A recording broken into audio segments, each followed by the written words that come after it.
안녕하십니까. 제3회 유럽 인문 아카데미 저자 초청 기획대담 내 책을 말한다를 시작하도록 하겠습니다.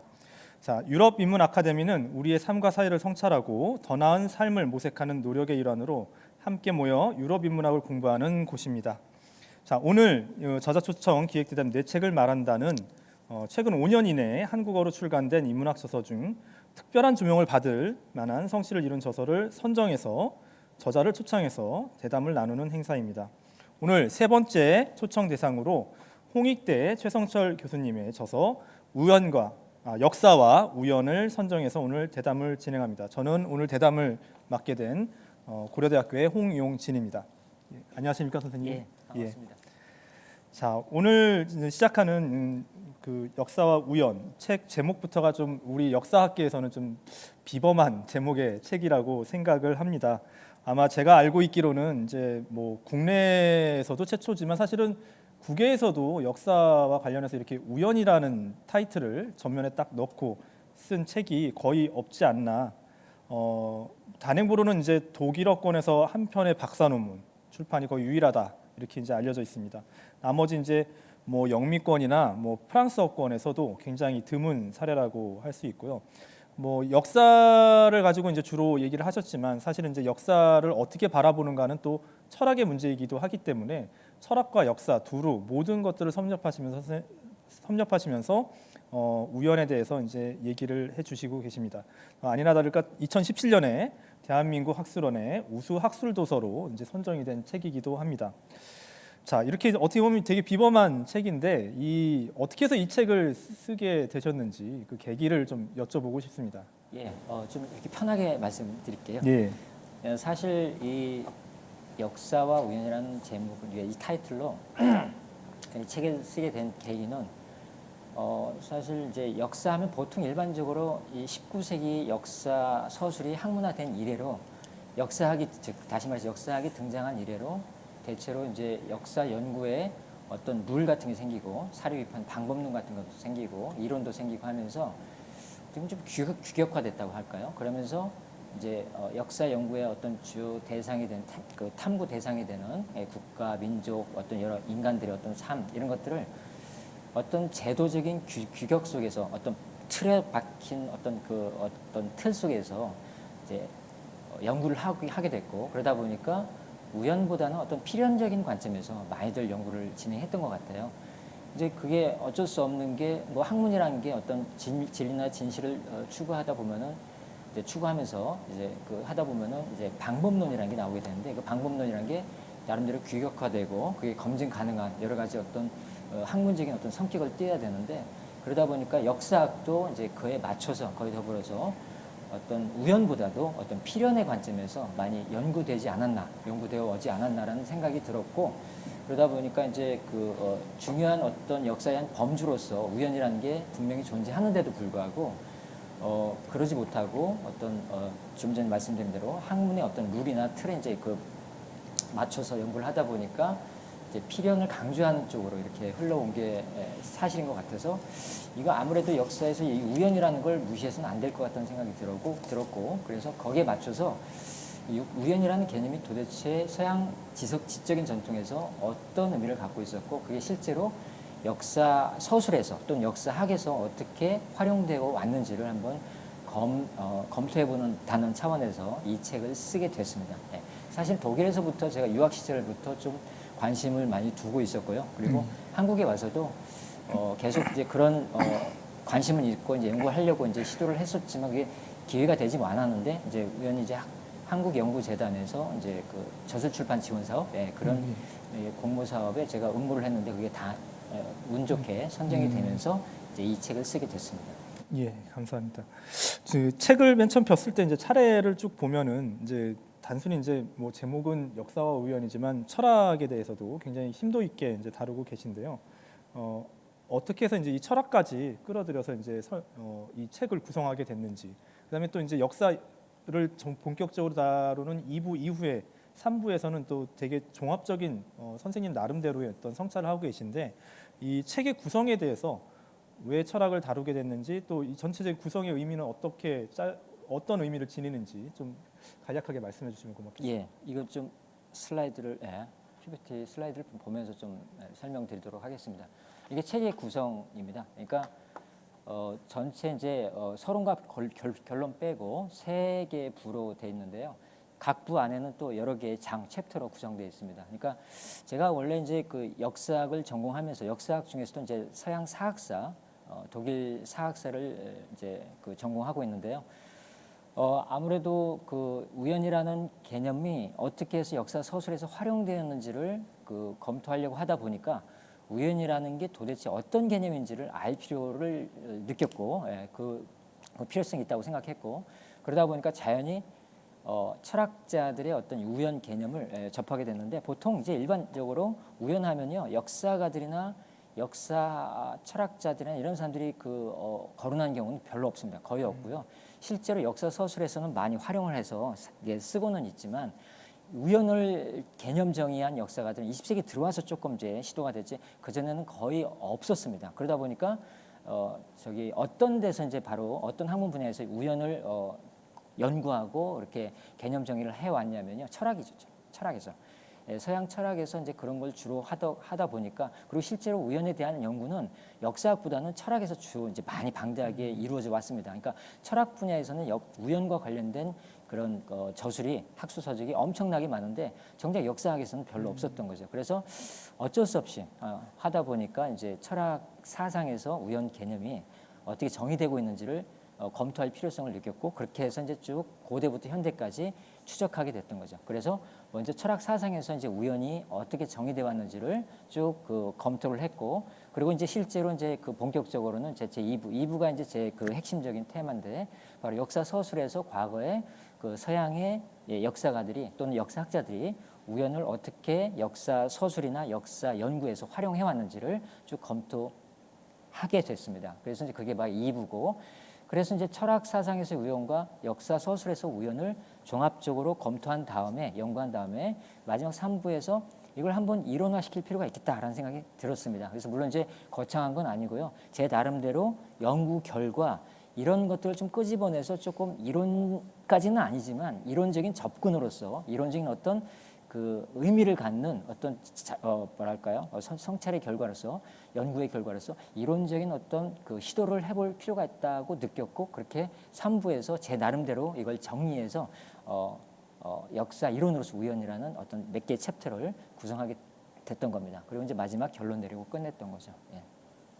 예, 서양의 철학에서 이제 우연이라는 것이 진짜 고전 그리스 시대 때부터 선생님께서 쓰신 거 보면은 거의 뭐 아리스토텔레스부터 굉장히 자세하게 우연을 정의하고 있는 것 같은데, 서양의 지적 전통에서는 어떻게 해서 이렇게 이제 우연이라는 개념이 이렇게 이제 특별하게 더 두드러지게 됐던 건지 혹시 선생님의 견해를 들어볼 수 있을까요? 예, 뭐 그 질문 자체는 사실 제가 보기에는 조금 방향이 좀 맞지 않다고 생각된 이유가, 결론적으로 말씀드리면 서양 지적 전통에서, 철학 사상에서 보면은 우연이라는 게 그렇게 큰 범주로 이렇게 크게 연구되거나 그러지 못했습니다. 그러니까 근현대 들어와서는, 특히 20세기 들어와서는 그게 이제 베르너 하이젠베르크의 양자역학에서 불확정성의 원리나 이런 것들이 제기되면서 이제 우연에 대해서 관심이 촉구됐고 많이 연구되기 시작했는데, 사실은 19세기 이전까지만 해도 우연이라는 개념을 아주 별도로 따로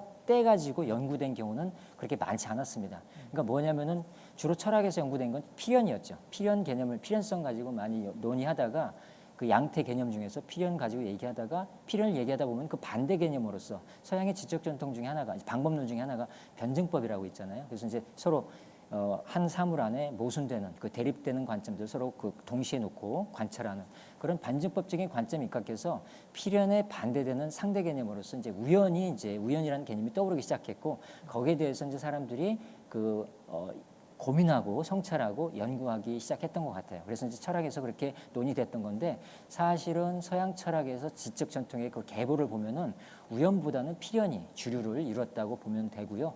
그리고 이제 우연은 오히려 어떻게 보면은 이제 반개로서, 부차적인 분야로서, 아니면은 변방의 분야로서, 이렇게 개념으로서 그렇게 해서 연구되어 온 것이 맞다고 봅니다. 그래서 사실은 우연에 대한 이건 학자마다 다 다르지만 우연을 이제 중심에 두고 연구한 학자는 그렇게 철학자들은 그렇게 많지 않았다고 결론 내릴 수 있습니다. 네. 예. 저는 사실 또 이제 그런 생각이 드는 거죠. 그러니까 다른 예를 들어서 이제 동양 철학과 다르게 저는 이제 우연 자체보다도 필연과 우연이라는 걸로 사태를 파악하려고 하는 그런 시도들이 오히려 이제 서양 철학에서 좀 많이 두드러지지 않을까. 예, 그런 이제 생각을 좀 가지고 있었습니다. 자, 1부가 이제 철학 사상에서의 우연이라는 이제 제목으로 이제 시작이 되는데 여기서 제가 가장 이제 뭐 처음부터 짜잔하고 이제 등장하고 굉장히 눈부시게 이제 등장했던 사람이 이제 아리스토텔레스입니다. 그래서 아리스토텔레스를 선생님께서 굉장히 잘 정리를 해주셨는데 정말 이후에 나온 어떤 사람보다도 우연의 개념을 이렇게 세부적으로 다양하게 이렇게 뭐 명칭을 붙여가면서 설명을 하고 있는 사람이 없을 것 같아요. 그래서 근데 또 이제 계속해서 쭉 읽어 나가면서 들었던 의문은 이 많은 아리스토텔레스의 개념들 중에 그 이후에 나타났던 누구의 우연 개념은 아리스토텔레스의 어떤 우연 개념과 맞닿고 어떤 또 다른 사람들의 우연은 아리스토텔레스의 어떤 개념과 맞닿고 이런 것들이 좀 궁금했었거든요. 그래서 그렇게 이제 아리스토텔레스의 여러 가지 다양한 우연 개념으로 그 뒤에 나왔던 우연 개념들을 설명할 수 있는 건지 그리고 또 선생님께서 44쪽에서 또 이렇게 이제 또 써주셨습니다. 44쪽에 여기서 중요한 점은 뒤나톤도 이제 그 우연 개념 중에 하나인데요.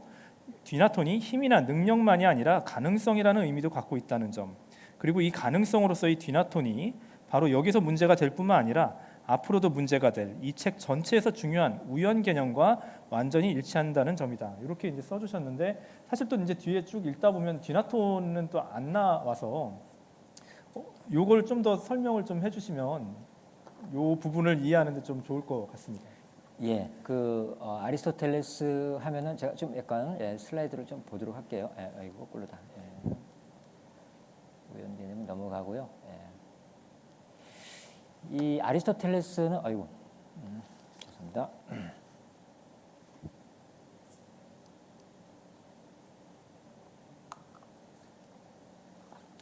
아리스토텔레스는 특이하게도 이제 우연 개념을 굉장히 방대하게 또 세분해서 언급한 대표적인 철학자 중에 한 사람입니다. 그러니까 특이하게도 보통 서양 철학의 출발점 하면은 이제 소크라테스를 이제 정리한 플라톤부터 이제 그래서 이제 뭐 예를 들어서 미국의 철학자인 그 알프레드 노스 화이트헤드 같은 경우는 서양 철학의 역사를 그 플라톤 철학의 각주의 역사다라고까지 얘기할 정도로 플라톤 철학이 모든 서양 철학의 기본 개념 또는 방향을 정립한 그런 케이스인데 어쨌든 그래서 플라톤이 대부분 굉장히 중요한 철학자인데도 불구하고 우연 개념은 좀 아까 말씀드린 대로 필연을 위주로 얘기하다 보면은 플라톤이 언급이 됐을 겁니다. 근데 우연을 얘기한 사람은 아리스토텔레스가 최초입니다.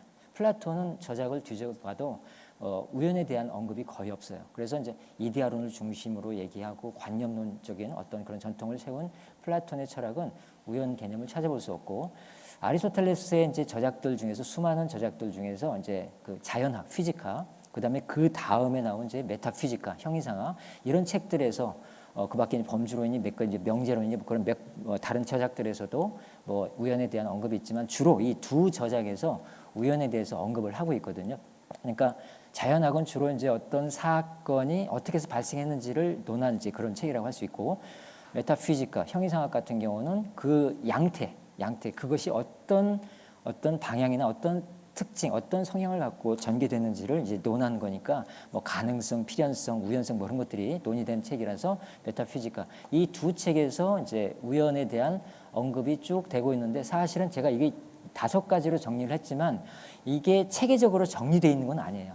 그러니까 이 두 저작에서 간헐적으로 여기저기서 언급된 걸 제가 종합해가지고 5개 범주로 나눈 거죠.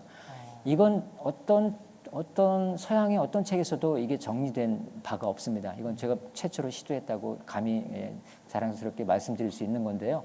바로 이제 이 5가지 개념이 근데 그 유사하면서 다 달라요. 조금씩 비슷비슷하면서 매우 다른데 동반적 우연은 짐 베베코스라고 해가지고 말 그대로 우연적인 어떤 예를 들어서 이런 거죠. 그 동반적인 우연, 두 가지 사건이 동시에 발생하는 거로 이제 오해하기 쉬운데 그건 사실은 그 마지막 잠재적 엔데코메논이 결국 라틴어의 그 콘팅겐치아, 그러니까 두 개의 사건이 동시에 발생하는 그 우연이라는 개념으로 그 개성이 됐고요. 그게 이제 그 오늘날의 컨틴전시, 우연이라는 개념으로 이제 확립이 됐는데 그건 다섯 번째고 사실은 동반적 우연이라고 해서 좀 약간 헷갈리기 쉬운데 짐 베베코스는 그냥 단순한 거예요. 예로 이렇게 듭니다. 이 그 아리스토텔레스가 동반적 우연의 예로 든 사례가 어떤 농부가 밭을 갈기 위해서 땅을 이렇게 가는데 땅을 팠는데 우연히 땅 안에서 보물이 발견된 거냐.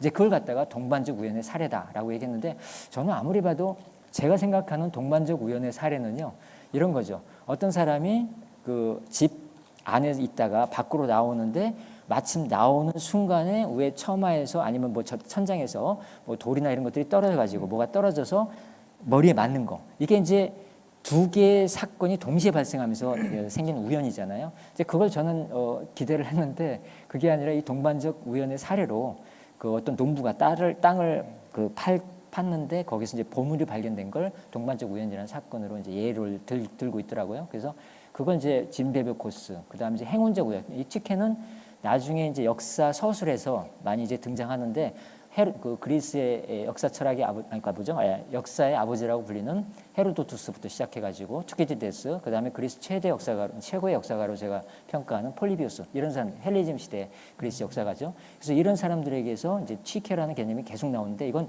예를 들어서 이제 신의 섭리랄까, 신의 어떤 신적인 어떤 성질 아니면은 행운 같은 거, 천운 같은 거 이런 것들이 이제 취케거든요. 그건 이제 우연으로 이제 많이 이제 번역도 하고 그런데 어쨌든 취케가 굉장히 복잡한 다양한 뜻을 갖고 있습니다. 한 많은 뭐 폴리비우스 같은 경우 한 5가지 이상의 뜻으로 활용되고 있는 걸 볼 수 있는데 어쨌든 그게 바로 행운적 우연이고요. 세 번째는 이제 자발적 우연이라고 해서 어떤 뭔가 저절로 뭔가 발생했을 때 이걸 갖다가 자발적 우연이라고 했고 기능적 우연, 듀나톤이 지금 방금 홍 선생님께서 그러니까 읽어주신 그런 내용이죠. 가능성. 그 뒤에 사실은 가능성을 염두에 둔 가능성의 뜻으로서 우연을 그 정의한 철학자들은 게 많지는 않아요. 솔직히 말씀드리면. 그런데 제가 이제 왜 그 듀나톤을 중시했냐면요. 그게 바로 서양 철학의 지적 전통에서 바로 우연을 나타내는 대표적인 그 단어라는 거죠. 개념이라는 거죠. 서양 철학에서는요 우연을 컨팅겐치야 이걸 어떻게 이해하냐면요 보통 뭐 여러 학자마다 조금 철학자마다 좀 차이가 있지만 대체로 오늘날 합의된 내용으로 두 가지로 얘기합니다. 이 세상이 어떻게 처음에 발생했는지 그러고 이제 존재하게 됐는지 그걸 이제 고민을 할 때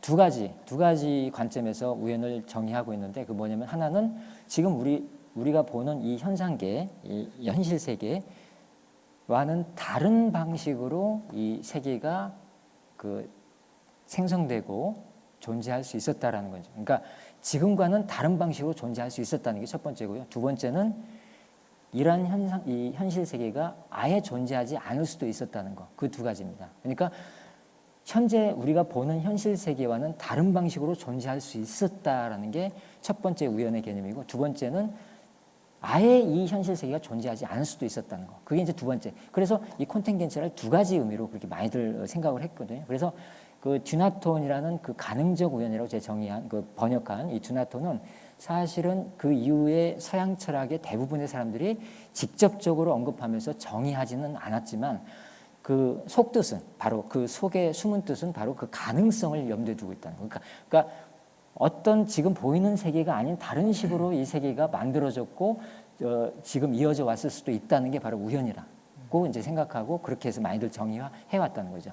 그런 관점에서 가능적 우연이 바로 그 이후에 서양 철학에서 또는 지적 흐름에서 바로 이제 그걸 많이 이제 그런 개념으로 우연을 정의했다는 의미에서 듀나톤이 가장 중요하다고 얘기했고요. 그다음에 다섯 번째 잠재적 우연, 이게 바로 이제 아까 말씀드린 대로 엔데코메논이 그 라틴어 로마 시대에 거쳐서 이제 그 중세로 오면은 콘팅겐치아라는 그러니까 두 가지 사건이 동시에 발생하는 그런 현상으로서 이 전승이 됩니다. 그러니까 그리스의 엔데코메논이 라틴어, 그러니까 중세 때 라틴어의 콘팅겐치아가 되고 이게 나중에 수많은 그 근대 유럽어의 갈래에서 영어에서는 컨틴전시, 그 다음에 프랑스에서는 꽁땅 컨틴전, 꽁땅장 어떻게죠?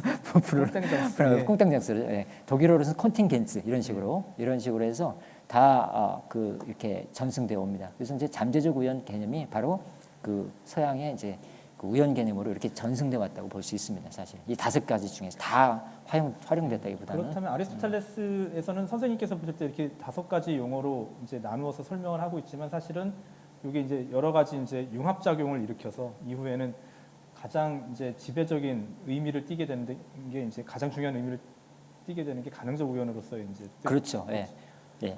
그러니까 의미로는 그 컨팅겐츠라는 의미로는 이제 그 컨팅전스라는 의미로는 5번째로 이렇게 해서 단어는 전승됐지만 사실은 그 숨은 뜻으로서 그 함축적인 의미로는 가능적 우연을 다 담고서 왜냐하면은 그러니까 우연이라는 게 이제 아까도 설명드린 두 가지, 그러니까 지금과는 다른 모습으로 이 세계가 탄생할 수도 있었다, 아니면은 아예 세계가 탄생하지 않을 수도 있었다라는 이 2가지 의미로 쭉 그 이렇게 정의돼 왔는데 그런 점에서 보면 이제 바로 듀나톤이 거기에 해당하는 걸로 생각할 수 있다는 거죠.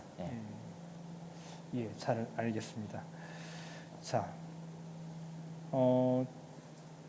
그러면서도 저는 또 이제 들었던 생각이 이제 그 예전에 이제 역사 서술에서는 이제 역사가들이 이제 디나톤, 이제 가능적 우연에 대해서 더 많이 이제 생각을 두면서 우연을 이제 얘기를 했을지 몰라도 이제 현대에 와서 이제 아까도 선생님께서 말씀하셨듯이 이제 우연이라는 것에 대해서 이제 적극적으로 생각하면서 오히려 이제 그런 것들이 이제 역사 서술에 들어오게 되면서 나타나는 현상 중에 하나가 이른바 이제 메이킹 시리즈들인 것 같아요. 그러니까 원래 우리가 당연하다고 받아들였던 여러 가지 법칙이나 제도나 구조나 아니면 이런 것들이 사실은 원래 당연하게 주어지는 그런 필연적인 것들이 아니라 다 만들어진 것들이다.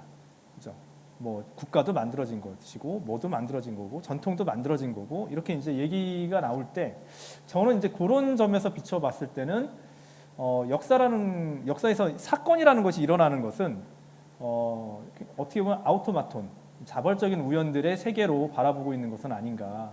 또 그런 생각을 좀 가져봤었습니다. 그러니까 이제 선생님께서 말씀하신 이제 역사 서술의 전통에서는 또 그럴 수도 있는데 현대에 와서 또 이렇게 역사가들에게 기본적인 어떤 패러다임 전환과 관련해서 얘기가 될 수 있는 게 아우토마톤은 아닐까. 그래서 그런 점에서 또 아리스토텔레스가 좀 많은 시사점을 주고 있다. 굉장히 뭐 오래전 사람이긴 하지만 그런 또 생각을 해봤습니다. 예. 그렇게 생각할 수도 있다는 생각이 들었습니다. 지금 질문 듣고 보니까. 그러니까 무슨 얘기냐면은 사실은 20세기 그러니까 에릭 홉스범이 이제 뭐 전통 만들기 역사를 이제 전통 만들기라고 이제 정의했고 이제 쭉 그렇게 왔잖아요. 그리고 이제 20세기 후반에 이제 포스트 모던 시대에서는 역사 소설을 아예 그냥 픽션으로까지 규정하면서 소설과는 다르지 않다. 뭐 이런 식으로 이제 정의해 오고 있는데 그런 관점에서 보면은 뭐 지금 홍 선생님께서 말씀하신 것처럼 아우토마톤 자발적으로 뭔가 모든 게 사실 그렇죠. 저절로 생겨나는 거지 뭐 어떤 특정한 목적을 갖고 의도를 갖고 생겨나는 건 아니잖아요. 그래서 그런 점에서 그게 맞는데 오히려 지금 설명하신 것 중에 제가 좀 약간 수정해드리고 싶은 게 뭐냐면 역사 서술에서 그렇게 정의되어 온 게 아니라 오히려 철학적인 전통에서 듀나톤 가능성이라는 그 염두, 그러니까 아까 이 세상에서 이 세상과 지금 다른 그 방식으로 만들어질 수도 있었다는 거, 아니면 이 세상이 아예 없을 수도 있었다는 그런 관점에서 철학자들이 주로 이 듀나톤이라는 의미로 많이 이제 우연을 정해왔던 것 같고요. 역사 서술에서는 오히려 다양한 특히 이제 튀케가 이제 주된 그 어떤 개념으로 받아들여집니다. 그래서 그리스 역사가들이 사용했던 튀케라는 개념이 이제 뭐 아까 말씀드린 천운, 행운 아니면은 뭐 말 그대로 그냥 어떤 순전한 우연 뭐 그런 개념으로 쭉 사용되다가 아니면 신의 섭리 이런 개념이 사용됐는데 이게 로마 시대로 오면 이제 포르투나로 바뀌죠. 영어 이제 포르투나에 해당하는 거죠. 행운, 천운에 해당하는. 그래서 이제 포르투나가 되고 이게 이제 오늘날 서양의 이제 그 수많은 근대 인구어, 유럽어의 그 어원이 됐다고 할 수 있습니다. 그러니까 튀케, 포르투나, 포춘 이런 식으로 이어진다고 이제 볼 수 있는데요. 자, 그 물론 중간에 이제 신의 섭리라는 프로비덴시아라는 게 따로 있었지만 기독교 세계가 이제 기독교가 지배했던 중세 전통은 근대 이후에는 서서히 이제 세속화된 모습을 띠면서 이제 서서히 거리를 두기 시작하잖아요. 종교 개혁이 더 심해지고 그래서 오히려 철학자들은 이 듀나톤 가능성이라는 의미로 많이 그 우연의 개념을 정의했고 고민했고 이렇게 연구해왔다고 보고. 오히려 역사가들은 이제 튀케라는 그 관점에서 우연을 많이 이제 활용해 왔다고 이렇게 얘기할 수 있습니다. 예. 그래서 역사 쪽 관련해서 이제 보면은 그 선생님께서도 이제 뭐 아침 얘기가 나와서 이제 티케, 포르투나 이 얘기가 나오고 또 하나 이제 비슷한 개념으로 파툼이라는 말도 나옵니다. 그래서 그리고 이제 이거를 이제 그 각 역사 서술 또는 이제 철학자들마다 이거를 어떤 경우에는 운으로 보는 사람들도 있고 어떤 사람은 행운 또는 어떤 경우에는 이제 운명 이렇게 이제 보는 경우가 있는데 사실은 다 다르게 이제 제시를 하셨지만 실제로도 이 운은 좀 더 포괄적이고 거기에서 좋은 게 이제 행운이고 운명은 또 좀 약간 그게 우연적이라기보다는 일종의 어떤 필연과 같이 또 느껴지는 부분이 있거든요. 그래서 요 저작 전체를 관통하는 이 티케, 포르투나, 파툼 이거 어떻게 이제 변천해 왔는지 좀 간략하게 좀 정리를 해주실 수 있는지요? 예, 그 철학자들은 오히려 튀케나 뭐 포르투나나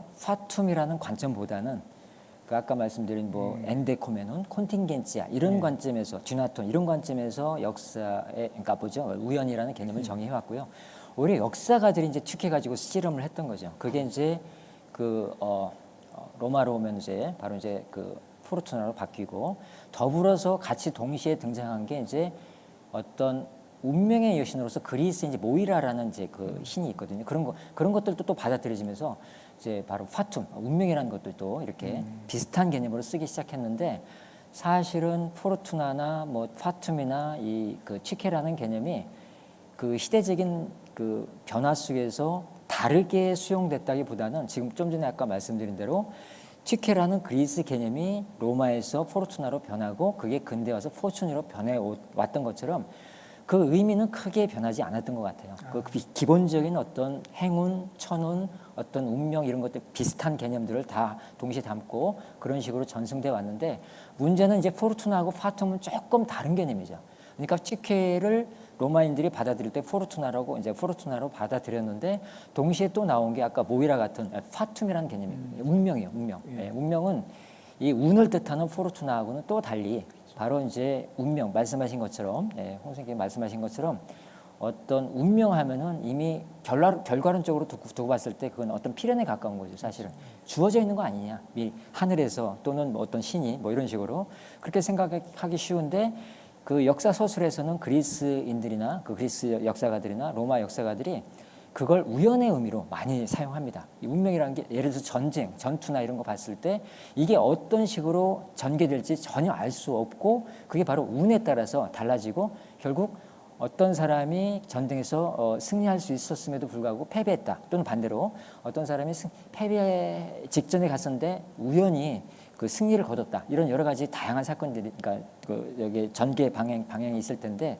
그때 바로 이제 그 파툼이라는 말을 그 끄집어 들여가지고 그래서 얘는 전쟁에서 승리할 수밖에 없었던 운명을 타고났다. 또는 얘는 패배할 수밖에 없었던 운명을 타고났다라는 식으로 그렇게 서술을 해 나가더라고요. 그래서 파툼을 포르투나나 비슷한 개념으로 이제 제가 이렇게 서술하고 있는 모습을 볼 수 있는데, 그러니까 파툼 같은 경우는 조금 오늘날 관점에서는 좀 약간 결과는 좀 필연적인 의미를 담고 있음에도 불구하고 그 당시 역사가들은 좀 우연이라는 의미로 많이 사용했다는 것을 말씀드립니다. 예. 자, 그 우연에 대한 여러 가지 이제 그 철학사적인 이제 조망 속에서 이제 아리스토텔레스가 굉장히 이제 고대에서는 이제 뭐 두드러진 그런 이제 모습을 보여주었다라고 이제 얘기를 하셨는데 이제 선생님께서 이제 서술하고 계신 이제 중세로 넘어가서 중세 철학사에서 이제 우연을 다뤘을 때는 아무래도 이제 기독교 일신이 이제 모든 이제 역사를 이끌어가는 섭리를 강조하다 보니까 이게 모두가 다 신의 뜻이다 이렇게 이제 설명을 하게 되죠. 그런 와중에 이제 선생님께서 이제 이 책에서 이제 뭐 충분히 설명하고 계시듯이 이게 이제 우연이라는 건 없고 다 이제 필연 신의 이제 그 섭리 속에 다 필연으로 수렴이 되게 되는데 그런데도 이제 그 서술 중에서도 이제 막판에 가면은 이제 14세기에 둔스 스코투스와 이제 윌리엄 오캄이라는 두 명의 이제 걸출한 이제 아퀴나스 이후에 걸출한 이제 신학자 또는 이제 철학자들이 등장을 하게 됩니다. 이 부분이 좀 되게 흥미로웠는데, 자, 이 부분에 대해서 스코투스와 오컴 어떤 점에서 또 비슷하고 다르고 또 우연을 어떻게 설명하고 있었는지 좀 설명을 부탁드리겠습니다. 예, 그 사실은 뭐 다 아시다시피 중세 스콜라 철학자 하면은 이제 토마스 아퀴나스를 대표적으로 꼽을 겁니다. 이 사람의 이제 이 학설, 이른바 토미즘이라고 하는 게 사실은 서양 카톨릭 전통에서 카톨릭 교회에서 그걸 정통 학설로 받아들인 이후로 지금까지도 이어지고 있다고 이제 알고 있는데, 그만큼 토마스 아퀴나스가 미친 영향이 지대했고 어마어마했죠. 뭐 다 아시다시피 스콜라 철학하면은 보통 이제 그 고전 철학, 그러니까 그리스 플라톤과 아리스토텔레스 고전 철학을 활용해서 그걸 기반에 두고 기독교 신앙을 합리화시키고 정당화시키고 이제 그렇게 해서 세계적인 철학 학설로 이제 발전시켜 나갔는데요. 토마스 아퀴나스는 그 우연 개념과 관련해서 여기 나와 있듯이 이제 우연을 거의 행운과 비슷한 개념으로 봤고, 필연과는 이제 상반되는 개념으로 이해하면서 전형적인 모습을 보입니다. 그러니까 필연과 우연이 반대되는 개념으로 보면서 그 어떤 그 중세의 어떤 신의 섭리라는 관점에서 그 필연을 상정해 두고, 그러면서도 우연의 어떤 범주를 이제 고민해 나가는데, 근데 궁극적으로는 이제 신의 섭리를 뜻한 필연이 결국은 우연을 포괄하는 것이다라는 식으로 얘기를 하죠. 그러니까 필연 안에는 모든 사건을 포괄해서 심지어 우연적인 사건도 다 필연 안에 들어갑니다. 그러니까 신의 섭리랄까, 신의 계시라는 관점에서 보면은 결국 모든 어떤 우연적인 사건도 결국 필연, 신의 섭리에 이제 포섭되는 그런 모습을 볼 수 있어서 결국 토마스 아퀴나스는 전형적인 어떤 우연 개념을, 중세 스콜라 철학의 전형적인 우연 개념을 정했다고 볼 수 있고요. 문제는 재밌는 게 바로 이제 지금 말씀하신 둔스 스코투스입니다. 둔스 스코투스를 비롯해서 윌리엄 오캄, 이런 식의 이제 중세 스콜라 철학자들의 어떤 흐름은 초기에는 주로 보편 논쟁에서 이제 보통 실제론 위주로 리얼리즘이죠. 그러니까 신이 그냥 이름만이 아니라 그냥 그 자체로 신이 존재한다는 식으로 이제 주장하다가 토마스 아퀴나스를 정점으로 해서 플라톤과 아리스토텔레스를, 특히 아리스토텔레스를 철학을 많이 활용한 토마스 아퀴나스를 고비로 해가지고 중세 말기가 되면은 스콜라 철학자들이 조금 실제적인 관점에서, 좀 현실적인 관점에서 철학을 전개하기 시작하는데요. 대표적인 인물이 바로 존 둔스 스코투스하고 윌리엄 오캄을 들 수 있습니다. 그러니까 이제 그 방향도 보편 논쟁과 관련해서도 실제론이 아니라 이제 명목론으로 이제 흐르게 되는데, 그 신의 개념은 그냥 이름뿐이고 실제로 존재하는 것들은 개별적인 존재자들 뿐이다라는 식으로 얘기하면서 유명론을 제시하는데, 그러니까 현실을 더 강조한 거죠. 아리스토텔레스 철학을 원용하면서. 존 둔스 스코투스는 바로 토마스 아퀴나스의 그런 전형적인 어떤 우연 개념에 대해서, 어떤 필연과 우연과의 관계에 대해서 좀 태클을 겁니다. 가지고 이제 그건 잘못됐다라고 얘기하면서 나름대로 그 우연의 개념을 좀 더 적극적으로 부각시키면서 얘기하기 시작해요. 그러니까 그러니까 이렇게 정의합니다. 존 둔스 스코투스 같은 경우는 우연을 필연의 반대 개념이 아니라 다른 개념이라고 정의합니다. 그러니까 반대와 다른 것은 다르잖아요, 그렇죠? 반대는 오포지션이고 다른 것은 그러니까 전혀 다른 거잖아요. 그러니까 물론 이제 반대와 다른 것을 같은 개념으로 놓고 볼 수도 있겠지만, 그건 어쨌든 제가 보기엔 다른 것이 더 큰 개념이라고 보고, 반대는 정반대되는 안티테즈로서 좀 협소하게 이해할 필요가 있는데, 존 둔스 스코투스는 특이하게도 우연이라는 개념이 필연의 반 개념이 아니라 그것과는 다른 개념이고, 따라서 어떤 사건이 우연이다라고 얘기하기보다는 어떤 사건이 우연적으로 발생했다라고 얘기하는 게 더 정확하다라고 얘기하면서 어떤 식으로까지 이 자기 우연 담론을 발전시켜 나가냐면요.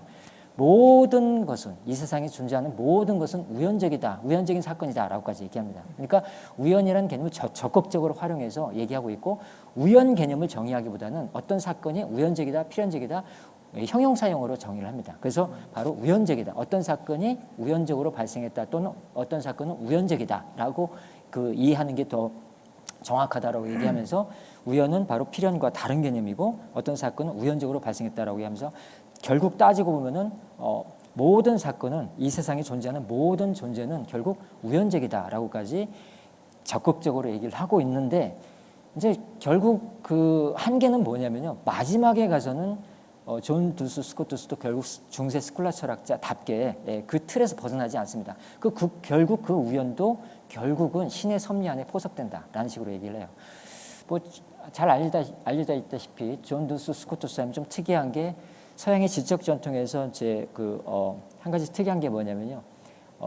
보통 주지주의와 주의주의가 있죠. 보통 이제 서양의 그 철학 전통은 소크라테스, 플라톤부터 해가지고 이성을 강조하는 합리적인 전통을 주로 강조하는데 그래서 지성이나 이성이 바로 이제 이 세계를 지배한다고 보고 그걸 이제 그런 관점에서 이 세상을 해석하려고 했었는데 그래서 주지주의, 인텔렉츄얼리즘 그게 이제 주류를 이루었는데 중세 말기에 가서 그 존 둔스 스코투스에 따르면은 바로 이제 주지주의가 아니라 이 세상은 바로 신의 지성이 아니라 신의 의지, 신의 자유로운 의지로 인해서 이 세상이 탄생했고 이 세상이 지금 만물이 존재하게 됐다라는 식으로 얘기를 하거든요. 그래서 주의주의를 굉장히 강조합니다. 나중에 이제 19세기에 와서 그 아르투어 쇼펜하우어 같은 사람이 의지와 표상으로서 세계에서 주장했듯이 해겔에 그 반대하면서 해겔의 이성주의에서 주지주의에서 반대하면서 그 주의주의를 강조하는데 그 전통 계보가 그렇게 이어진다고 보는데 그걸 시작한 사람이 아마 그 존 두스 스코투스 아닌가라고 생각되는데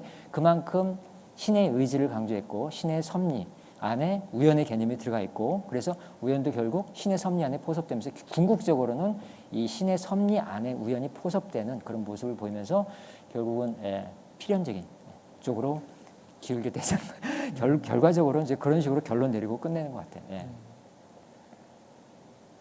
옥함과 관련해서도 예, 옥함도 마찬가지입니다. 옥함도 이제 그 존 두스 스코투스와 마찬가지로 그 중세 스콜라 철학 이제 막바지에 그 후기에 이제 말기에 활동했던 사람인데 옥함도 비슷합니다. 존 두스 스코투스의 입장에 그 크게 다르지 않게 우연 개념을 적극적으로 이제 그 활용해서 이제 많이 이제 자기 철학적인 논의를 이제 끌어가고 있는데 결국은 이제 그 옥함이 많이 이제 무신론자다 또는 범신론자다 오해를 많이 받잖아요. 근데 그러니까 신을 무한 개념으로 정의하면서 이제 결국 그 우연 개념 또한 신의 그 무한 그 개념 안에 그 포함된다고 얘기하면서 결국은 신의 어떤 그 섭리를 강조하는 모습을 볼 수 있는데 사람들은 결국 개별자들만 존재하지 신의 보편 존재, 그 보편 개념은 존재하지 않는다는 식의 주장했던 옥함을 대표적인 유명론자로 이제 지목하면서 무신론, 신을 부정하는 거 아니냐.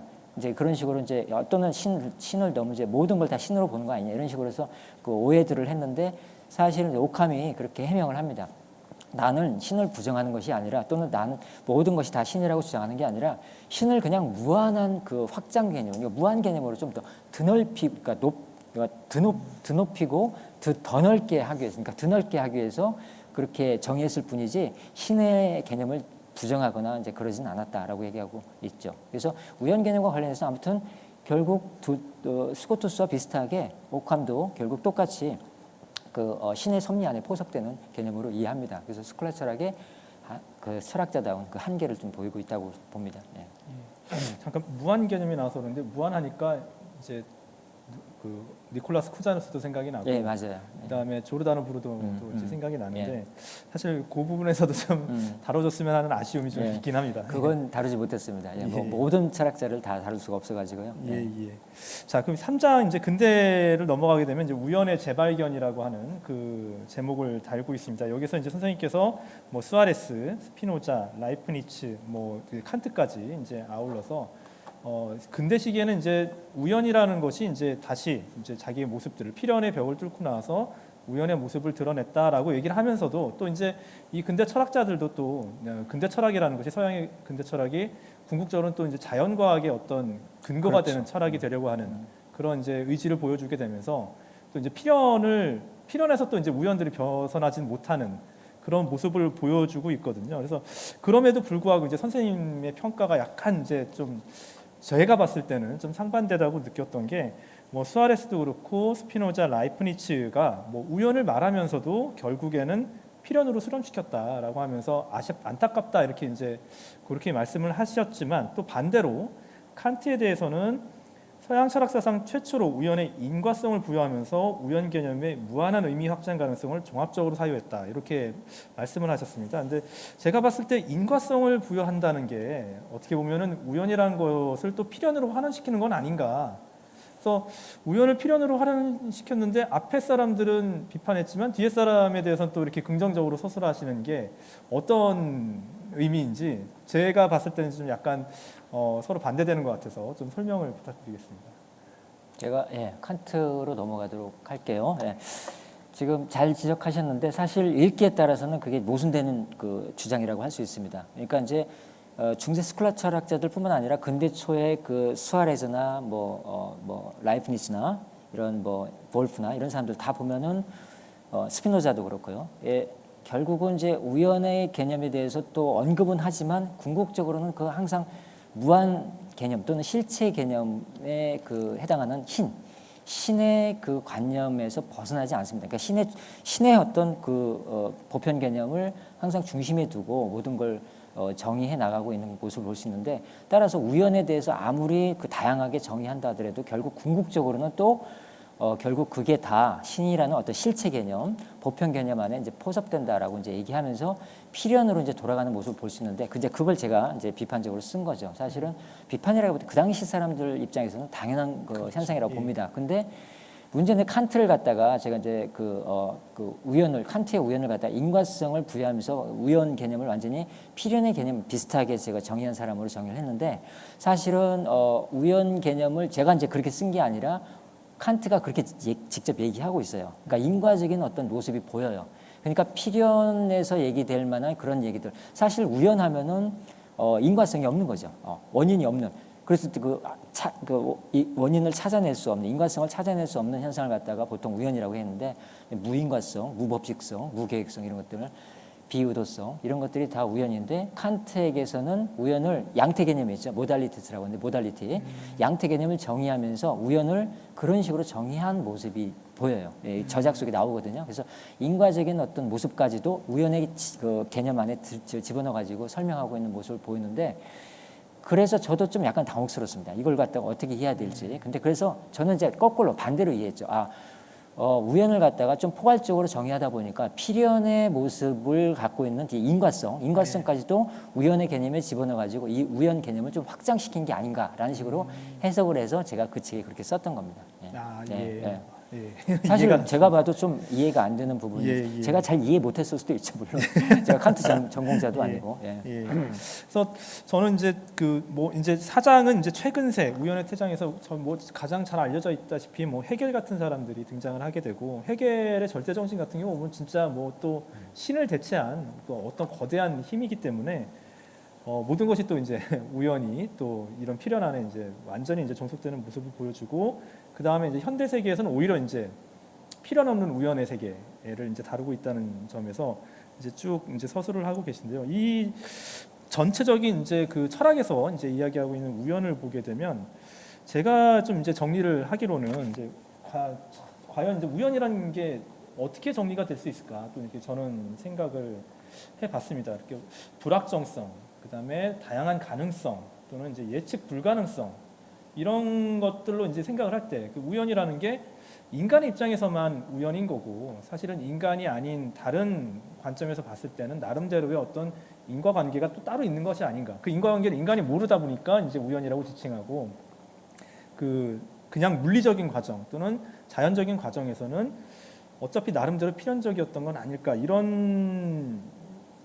볼 수 있을까, 이런 좀 생각을 했습니다. 그래서 우연이라는 게 인간의 인식론적인 문제인가, 아니면 인간을 벗어난 어떤 총체적인 어떤 존재론의 문제인가, 이렇게 이제 좀 나누어서 좀 생각을 해봤거든요. 그래서 우연은 인간의 인식에서만 일어나는가, 아니면 이제 세계에는 이미 인간의 인식을 떠나서 존재론적으로 굉장히 차이를 만들어내는, 어떤 차이와 다양한 변화성을 만들어내는 그런 세계가 아니었나, 그렇게 이제 한번 질문을 해볼 수 있을 것 같습니다. 그러니까 한편으로는 우연이라는 게 이제 인간의 이제 인식에서만 이제 받아들여지는 것인지, 또 다른 한편에서는 인간의 인식과 상관없이 존재 자체에서도 진짜 예측 불가능하게 모든 것이 일어나는 그런 것들인지, 그게 이제 좀 나누어서 좀 생각해봐야 되는 그런 문제가 아닐까, 그렇게 좀 생각을 해봤습니다.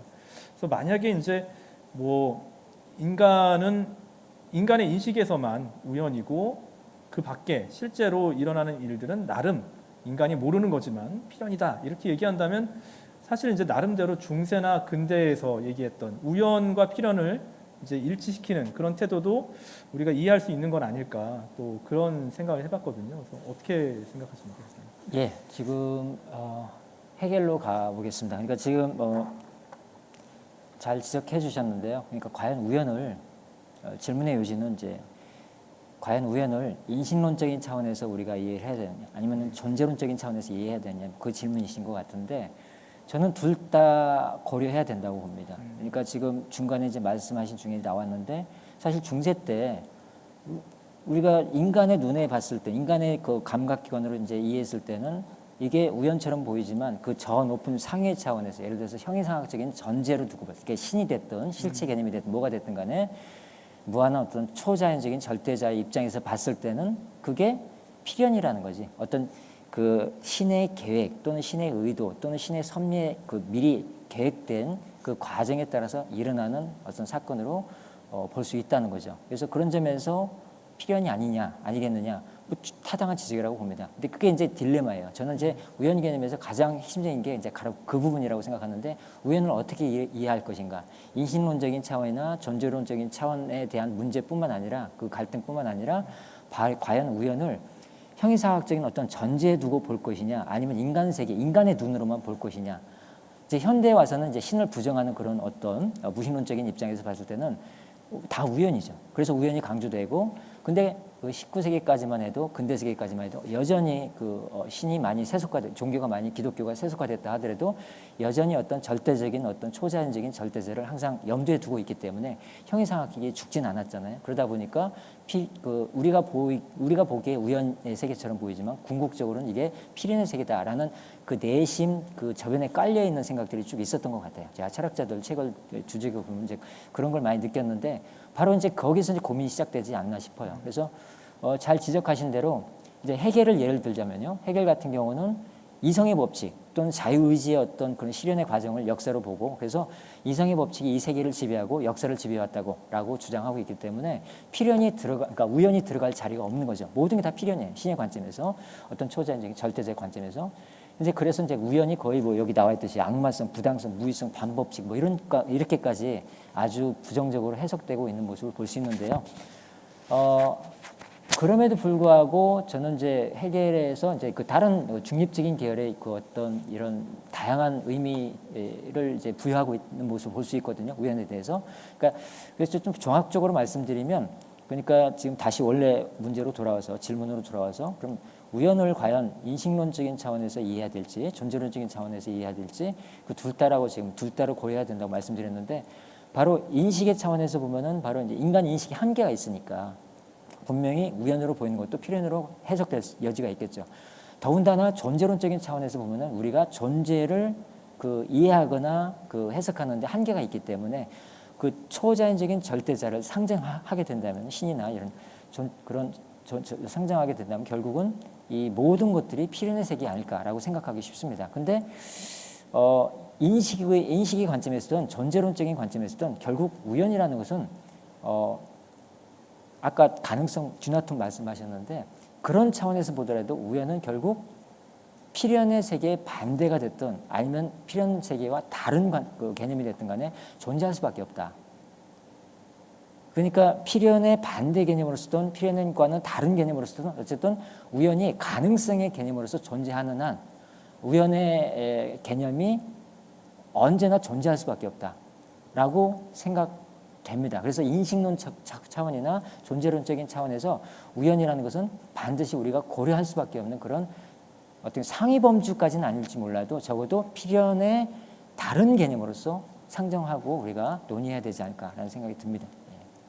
예, 저는 또 한편으로 계속 이제 같은 질문이 반복될 수도 있을 것 같다는 생각이 드는데 이제 고려해 한다고 이렇게 말씀을 하셔서 또 고려라는 건 또 인식론적인 그렇죠. 예, 범주잖아요. 근데 저는 이제 만약에 이제 존재론적인 우연을 얘기를 한다면 이제 우리가 이제 진화론 같은 데서 얘기를 할 때 갑자기 어떤 생명체에서 A라는 생명체가 B로 진화한다고 했을 때 A에서 B로 갈 때는 우연히 작동을 한다고밖에 볼 수 있지 않을까. 어떤 뭐 크나큰 목적론이라는 걸 우리가 배제하고 우리가 어떤 과정을 바라본다고 했을 때 그런 식의 어떤 지상에 있는 여러 가지 생명체들이나 아니면 여러 가지 사건들이나 이런 것들을 바라볼 때 이제 요즘 이제 현대 철학식으로 얘기를 한다면 차이의 철학이 되는 건데 그런 식으로 바라본다면 이제 그 우연이라는 것은 사실은 이제 인식론적인 차원을 넘어서 그 자체로 이제 그 어떤 존재론적인 그 차원을 그 가치를 지니는 게 아닌가. 사실은 제가 이제 염두에 두고 있는 사람은 이제 들레지 같은 사람들인데 사실 그래서 이제 선생님께서 이제 현대 철학 쪽에서 이제 우연에 대해서 우연의 해방으로 이제 많이 얘기를 하시는데 제가 좀 개인적으로 좀 안타까웠던 부분입니다만 그런 쪽 계열의 어떤 그 철학들에 대해서는 좀 언급을 안 해주고 계셔서 사실은 헤라클레이토스부터 시작을 해서 그 베르크손이라든가 사실 푸코도 그런 차원에서 이제 역사 서술적인 어떤 철학을 이제 전개했던 사람이고 들레즈도 이제 뭐 그래서 들레즈를 표현하는 이제 한마디가 이제 차이의 철학 이렇게 얘기를 하는 차이의 존재론 이렇게 얘기한다는 점에서 좀 그 부분이 좀 아쉬웠습니다 사실. 그리고 니체도 사실은 뭐 제가 이제 뭐 그쪽에서 바라보는 이제 니체의 이제 많이 이제 경도되어 있다고 볼 수도 있는데 사실은 주사위 던지기라는 것들도 그 주사위 던진다는 게 우연이잖아요. 사실 뭐 이제 주사위 얘기 또 다른 데서 쓰시긴 하셨지만 이제 그런 주사위 던지기를 그 자체로 이제 그 받아들인다. 차이의 긍정으로 이제 우리가 그건 이제 또 약간 인식 태도에 관한 그 얘기기도 하지만 그런 부분에 대해서 이제 좀 얘기를 해봐야 되지 않을까. 그래서 그런 차원에서 본다면 아까 이제 그 아리스토텔레스가 얘기했던 아우토마톤이 또 그런 식의 우연, 어떤 다양한 사건이나 변화와 발생을 만들어내는 우연을 얘기하고 있는 것은 아닐까. 또 그런 좀 생각을 해봤습니다. 마찬가지로 저는 막스 베버의 이념형이라는 것도 그런 전제에서 나온 얘기가 아닐까. 그러니까 모든 것이 차이고 변화하고 그러지만 다 다르지만 그래도 우리가 학문을 하기 위해서는 아이디어란 타입을 하나 만들어 보자. 그거 갖고 이제 학문을 얘기해 보자. 이런 이제 식으로 좀 생각을 했었거든요.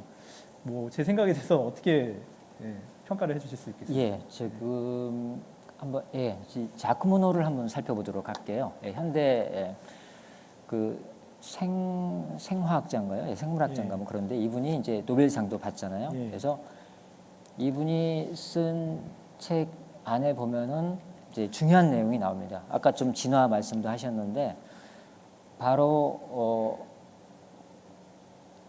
이 우연이라는 게 생물학에서는 이제 돌연변이로 이해되고 있고 자크모노가 보기에는 그 돌연변이야말로 모든 창조의 진정한 원천이라고 본 거죠. 이게 진화적인 관점이에요. 사실은 이 진화라는 게 그런 거잖아요. 변화와는 달리 어떤 진보나 발전과 가장 그 차이나는 부분이 진보나 발전은 그 이전 단계보다 그 다음 단계가 나아지는 거라면은 진화는 자기가 있는 상태, 이제 자기가 존재하는 그 상태의 환경, 주변 환경에 적응해 나가는 게 진화잖아요. 그래서 이제 다른 형질을 이제 만들어내고 그게 이제 유전되고 그런 게 바로 진화라면은 이 자크모노가 했던 말은 아닌데요. 자크모노가 했던 말을 근거로 해서 제가 해석한 말인데 바로 이제 중요한 문구가 나옵니다. 그러니까 혼란이 안정된 구조는 파괴하지만 불안정한 시스템에는 창조를 가져온다. 이게 무슨 얘기냐면요. 어떤 시스템이 안정화된 상태에서는 이 혼란이라는 게 그 시스템을 망가뜨리겠죠. 근데 만약에 이게 시스템이 불안정한 상태다. 아직 그 제 모습을 갖추지 못한 그런 불안정한 상태라면은 이러한 혼란이 오히려 창조적인 에너지로 작용하면서 새로운 사회를, 새로운 어떤 문화를 창조할 수 있다라는 식의 이제 생물도 마찬가지고 그런 식으로 얘기를 하고 있거든요. 그래서 따라서 우연이 결국 뭐예요? 창조의 원천, 창조의 에너지가 되는 거죠. 굉장히 이걸 우연을 적극적으로 이제 해석한 사람 중에 하나인데 아까 이제 포스트 모던 철학자들 쭉 말씀하셨는데 들레즈를 비롯해서 제가 이 책에서 이제 현대 철학자들을 많이 다루지는 못했습니다. 푸코는 좀 다뤘지만 뭐 주로 이제 다른 사람이 독일의 대표적인 사회학자라고 할 수 있는 니클라스 루만이랄까 아니면 미국의 철학자 리처드 로티 이런 사람들은 좀 다뤘지만 그런 포스트 구조주의 철학자들 많이 다루지 못했어요. 그들도 이제 많은 차이와 차연이랄까 뭐 그런 들레즈가 많은 얘기들을 하고 있다는 거 알죠. 자크 데리다도 그렇고 그렇지만 다 다루지 못하고 그냥 대표로 이제 푸코만 다루고 끝냈는데 워낙 방대해서 뭐 그러다 보면은 그 철학자들 얘기하다 한 책이 끝날 것 같아서 제 주제는 역사 서술에서 우연을 찾아내는 것이었기 때문에 결국 다루지 못했는데 동의합니다. 그렇죠. 굉장히 우연에 대해서 다 적극적으로 언급하고 그걸 적극적으로 활용하고 있는 모습을 볼 수 있죠. 다양하게 정의하고 있는 모습을 볼 수 있죠. 그래서 20세기 들어와서는 완전히 우연의 어떻게 보면 해방 정도가 아니라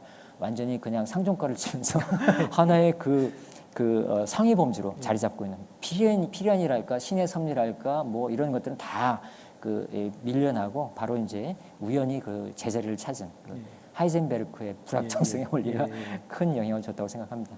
예. 그 하이젠베르크도 이제 뭐 얘기하면 더 좋을 것 같은데 사실은 더 제가 봤을 때 좀 되게 뭐 눈에 띄었던 또 현대 철학에서 되게 눈에 띄었던 사람이 루만이었습니다. 사실은.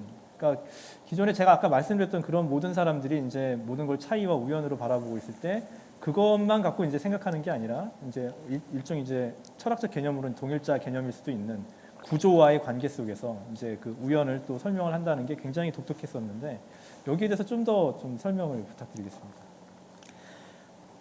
루만을 제가 가져오진 않았는데 니클라스 루만 하면은 이제 독일을 대표하는 현대 사회학자 중에 한 사람이죠. 막스 베버가 이제 사회학을 완성했다면은 그 이후의 철학 뭐 사회학자로 대표적인 이제 사람을 꼽자면 바로 니클라스 루만을 꼽을 수 있는데 이 루만의 책 중에 이제 사회의 사회라는 책이 있습니다. 게젤샤프트 뭐 그뿐만 아니라 사회적인 책이라는 책도 있고요. 소ци알 시스템이라는 책도 있고, 아무튼 굉장히 많은 책을 썼는데 그 기반은 굉장히 철학이에요. 굉장히 엄청난 철학적인 기반 전통 위에서 이제 그걸 서술하고 있는데 저도 읽으면서 굉장히 어렵다. 굉장히 뭐 심지어 우연을 다양하게 정의하고 있는데 이 사람은 우연을 필연의 반대 개념이 아니라 뭐 한계성의 차이 뭐 이런 개념으로 정의하고 있는 걸 볼 수 있고요. 굉장히 다양하게 제시하고 있는데 정의하고 있는데 이 사람의 이제 주요 업적이라고 한다면은 바로 이제 사회 체계론이잖아요. 사회가 어떻게 해서 구조화되어 있고 체계적으로 자리를 잡았는지를 이제 설명하는 건데 그 설명하는 과정에서 우연을 굉장히 많이 언급합니다. 심지어 나중에는 어떤 얘기까지 하냐면 우연의 이중 우연성이라는 얘기까지 해요. 도펠테 쭈펠리히카이트 뭐 이런 얘기를 하는데 그러니까 전통적인 우연 개념을 한 번 더 비틀어 가지고 또 그것도 우연이다라는 식으로 얘기하면서 이중 우연성 물론 이제 그 선생이 누구냐면 탈코트 파슨스예요. 그 미국의 사회학자이죠. 선생의 그 어떤 그 탈코트 파슨스의 그 이중 우연 개념이 나오거든요. 이제 그걸 차용해서 설명하고 있는데 아무튼 루만의 이제 사회 체계 이론을 보면은 전통적인 방식에서 많이 벗어나서 나름대로 독특한 현대 철학이나 현대 어떤 사회학의 이론들을 다 수용한 다음에 그걸 자기 나름대로 해석해서 자기 관점에서 그 사회 철학, 그 사회 체계를 갖다가 설명하는 모습을 볼 수 있는데 거기서 많은 이제 우연이라는 개념이 아주 독보적인 위치를 차지하고 있다는 걸 볼 수 있습니다. 예. 제가 뭐 루만을 뭐 열심히 잘 읽어보진 못했는데 계속 이제 언제는 읽어봐야겠다 이렇게 생각을 하고 있었는데 선생님 책을 보면서 야 진짜 다시 또 꼭 읽어봐야겠다라는 생각을 했습니다. 루만 설명 중에 저는 개인적으로 되게 흥미로웠던 게 이제 244페이지 보면은 모든 사회는 스스로 자신의 우연성을 갖기 마련이다. 그것을 감춘다는 것은 모든 사회가 특히 근대 사회가 되면 더욱더 뭐 이제 생략하고요.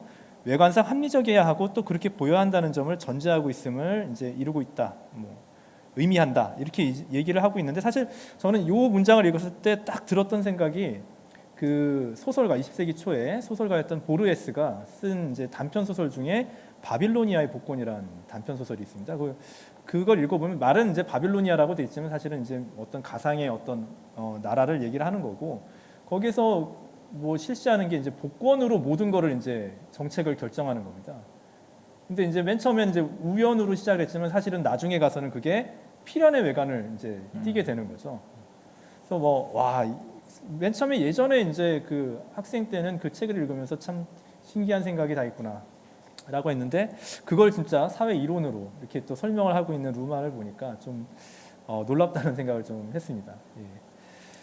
자, 1부에서 이렇게 이제 그 현대 철학과 관련해서 이제 우연을 다뤘다면 이제 2부에서는 이제 역사 서술에서 이제 우연, 특히 이제 아까도 말씀하셨듯이 이제 2부 역사 서술에서는 티케, 포르투나 이런 개념들이 굉장히 많이 나오게 되는데요. 자, 맨 처음에 이제 고대 그리스 역사 서술에서는 이제 아무래도 우리 이제 역사하는 사람들은 맨날 나오는 이제 헤로도토스와 투키디데스가 있습니다. 그래서 이 헤로도토스와 투키디데스 그럼에도 불구하고 비슷한 시기를 살았지만 티키에 대해서 서로 좀 다른 관점을 가지고 있다고 이제 말씀을 하셨는데 한번 설명을 부탁드리겠습니다.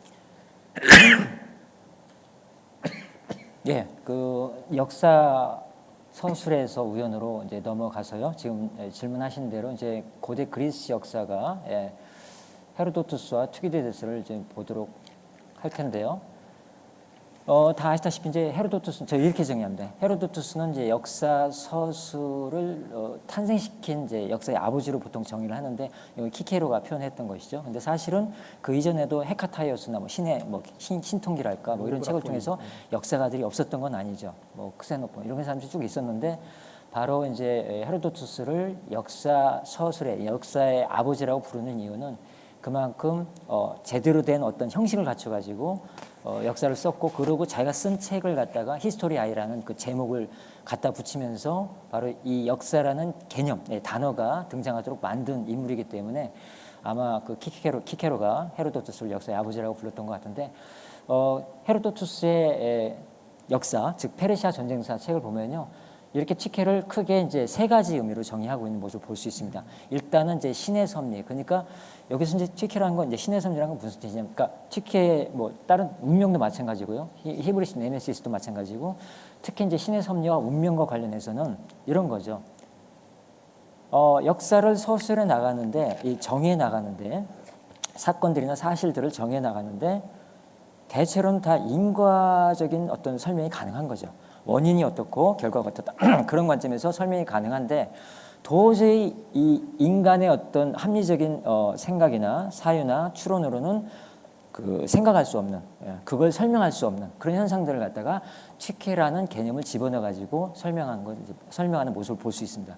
그 이제 바로 그렇게 해서 이제 우연이라는 개념이 등장하는데 그 헤로도투스는 보통 이제 일반적인 의미에서 신의 섭리나 운명, 행운 또는 불행이라는 개념에서 관점에서 그 티케를 집어넣어 가지고 바로 이제 티케라는 개념으로 설명할 수 없는 인과적인 연관관계를 파악할 수 없는 그런 사건들을 설명하고 있는 모습을 볼 수 있고 그리고 이제 히브리스 네메시스도 이제 이게 보통 일반적으로 인간의 오만과 징벌로 이제 번역이 되는데 바로 인간이 어떤 오만을 부리면 자만하거나 이제 그런 어떤 그런 모습을 보이면 결국은 신이 징벌을 내린다라는 차원에서 티케라 그때 이제 티케 개념을 집어넣어가지고 설명하고 있거든요. 이렇게 약간 기본적인 개념을 설명하고 있다면은 헤로도투스가 그다음 이제 투기디데스로 가면은 바로 이제 티케를 조금 더 확대시켜가지고 단지 신의 섭리나 신의 계시, 즉 신성의 의미만이 아니라 정의랄까, 저스티스, 디케죠, 디케. 그 다음에 이제 우연, 그 다음에 운명, 그 다음 행운 이런 다양한 관점에서 그러니까 나중에 이제 로마 시대 가면 이제 그 파툼에 해당하는 운명이라는 의미로서 이제 티케를 집어넣어 가지고 역사를 그러니까 그 사건들을 서술하고 있는 모습을 볼 수 있거든요. 그러니까 좀 더 확대된 모습을 볼 수 있습니다. 그래서 이런 정의들이 결국은 나중에 로마 시대 역사가들에게도 그 영향을 줬고 그들이 이제 포르투나나 파툼이나 이런 개념으로 역사를 설명할 수 있도록 큰 도움을 줬다고 생각합니다. 예.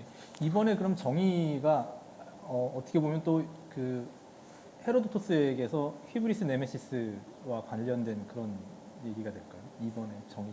정의, 저스티스, 그렇죠. 그런 관점이 이제 그 반영되어 있고 실제로 읽어보면 그런 내용들이 나옵니다. 특히. 자, 그러면 이제 이 그리스 역사 서술가들 외에 또 그 계승한 로마 역사가들도 이제 티케에 해당하는 포르투나라는 이제 개념을 썼다고는 하는데 그럼에도 불구하고 이제 번역이 되면 또 이제 새로운 의미가 또 함의되는 게 또 이제 그 당연한 일이기 때문에 혹시 이제 그리스 역사가들이 쓴 이 티케랑 또 이제 로마에서 역사가들이 쓴 포르투나 개념에 어떤 미묘한 차이가 또 있을지 또 한번 여쭤보겠습니다. 제가 로마 역사가들은 안 가져왔네요.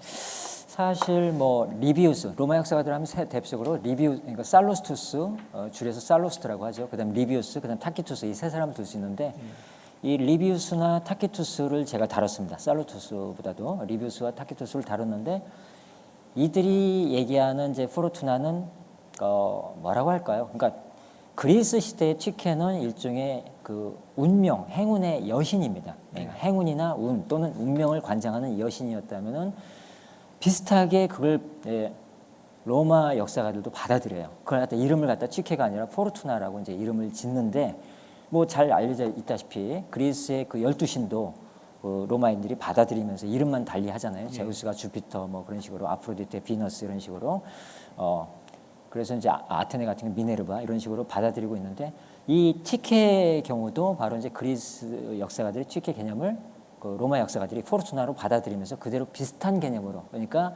뭐 운, 행운, 그 다음에 운명 이런 개념으로 사용하고 있는 모습을 볼 수 있습니다. 예. 제 생각에는 이제 또 그리스 역사 서술하고 로마 역사 서술의 가장 큰 차이점이 그래도 이제 다 그런 것은 아니겠지만 이제 헤로도토스나 투키디데스 같은 경우는 그래도 이제 원래 있던 일을 그대로 이제 보여주겠다는 성격이 뭐 둘 사이에 차이점이 있더라도 있지만 오히려 이제 로마 때는 어떤 목적을 지닌 역사 서술을 하잖아요. 이제 공화국의 애국심, 공화정 또는 이제 재정의 애국심 또는 이제 뭐 어떤 뭐 재정 체제의 찬양 뭐 이런 아니면 과거를 통해서 이제 현재 쓸모 있는 것들 이런 것들을 이제 배우는 어떻게 보면 오히려 이제 전체적인 전 세계적으로 봤을 때는 로마식의 역사 서술이 또 보편적인 그런 것이긴 하지만 어쨌든 그 역사 서술의 그 어떤 성격 그리스의 역사 서술과 로마의 역사 서술에 따라서 티케나 포르투나의 성격도 좀 달라지지 않을까. 또 그런 생각을 해봤습니다. 예, 뭐 지금 잘 지적하신 대로 보통 이제 그리스에서 역사가 탄생했을 때 역사 서술이 이제 그 쓰인 이유는 바로 이제 교훈적인 목적에서 쓰였다는 식으로 이제 많이들 얘기하거든요. 이제 그건 제 관점이 아니라 한나 아렌트 같은 사람이 그렇게 지적하고 있는데, 그러니까 그리스 사람들이 보기에는 이제 역사를 기록하는 이유가 뭐냐라고 했을 때 그 목적은 바로 자기 그 과거든 자기 시대에 살았던 사람들이든 그 여러 사람들 중에서 이제 영웅들의 어떤 행적이나 업적을 갖다가 후대 사람들이 기억하도록 망각하지 않도록 하는 차원에서 이제 역사를 서술한 걸 볼 수 있거든요. 그래서 이런 훌륭한 사람들의 업적처럼 다음 후대의 사람들도 너희들도 이렇게 본받고 그런 훌륭한 삶을 살아라라는 의미에서 교훈적인 의미를 띄었다면은 이제 로마는 잘 알려져 있다시피 실용적인 문화를 완성하잖아요. 뭐 콘크리트 공법부터 시작해 바실리카, 그다음에 상하수도, 도로, 교량, 다리 이런 것들 엄청난 것들 이제 만들면서 이제 법, 행정체계 이런 것들 만들면서 실용적인 모습을 볼 수 있는데 바로 이제 문화 자체가 실용적이다 보니까 아무래도 이제 그 역사 서술 또한 실용적인 관점에서 서술을 했습니다. 지금 말씀하신 대로 왕이나 그 황제, 군주나 황제 또는 집정관들 이런 사람들이 통치하는데 도움이 되기 위해서 사례집으로서 그렇게 해서 연대나 연대기나 연표, 아날이나 크로놀로지 이런 것들이 만들어지거든요. 그렇게 해서 그러니까 그리스에서 역사가 처음 탄생했을 때는 그 서사 형식으로 이야기 형식으로 문학의 한 장르로 출발하지만 로마 시대 오면은 이게 이제 그 연대기 연표 형식을 띠면서 일종의 실용적인 목적에서 역사가 서술되는 그 모습을 볼 수 있는데 바로 이제 그 지적하신 대로 바로 이제 그리스 사람들이 취쾌하면 아까 정의, 히브리스와 네메시스 그런 거 얘기했던 것처럼 뭔가 인간이 오만을 부리거나 겸손하면 괜찮은데 오만을 부리거나 자만하거나 기만적인 행동을 했을 때 신이 징벌을 내린다 그런 차원에서 취쾌를 잘 활용하면서 우연적인 관점에서 역사를 서술했다면은 바로 로마의 역사가들은 바로 이제 로마 공화국이다. 또는 로마 황제정이다. 로마라는 어떤 대위대한 영토를 차지하고 대정복에 성공한 이런 로마라는 도시국가의 그 어떤 위대함을 찬양하기 위해서 그런 차원에서 포르투나라는 개념을 활용해서 많이 역사를 서술하고 있습니다. 이건 바로 그러니까 하나님이 신이 그걸 돌봐주사 이 로마라는 도시국가가 이렇게 번창하고 성공할 수 있었다라는 걸 보여주기 위한 것이죠. 자, 그럼 중세로 넘어갔을 때 또 마찬가지로 이제 역사 서술에서도 앞에 일부에서 있었던 철학과 마찬가지로 사실은 이제 또 이제 우연이라는 게 모두 이제 신의 섭리 아래 이제 다 어떻게 보면 포괄되고 흡수되는 방식을 이제 취하고 있는데, 그러니까 신의 섭리라는 개념 때문에 이제 우연 개념이 사라졌다라고 하는데 혹시 이 개념을 또 우연으로 볼 수 있는 건 아닌지 질문을 드리고 싶습니다. 신의 섭리. 예.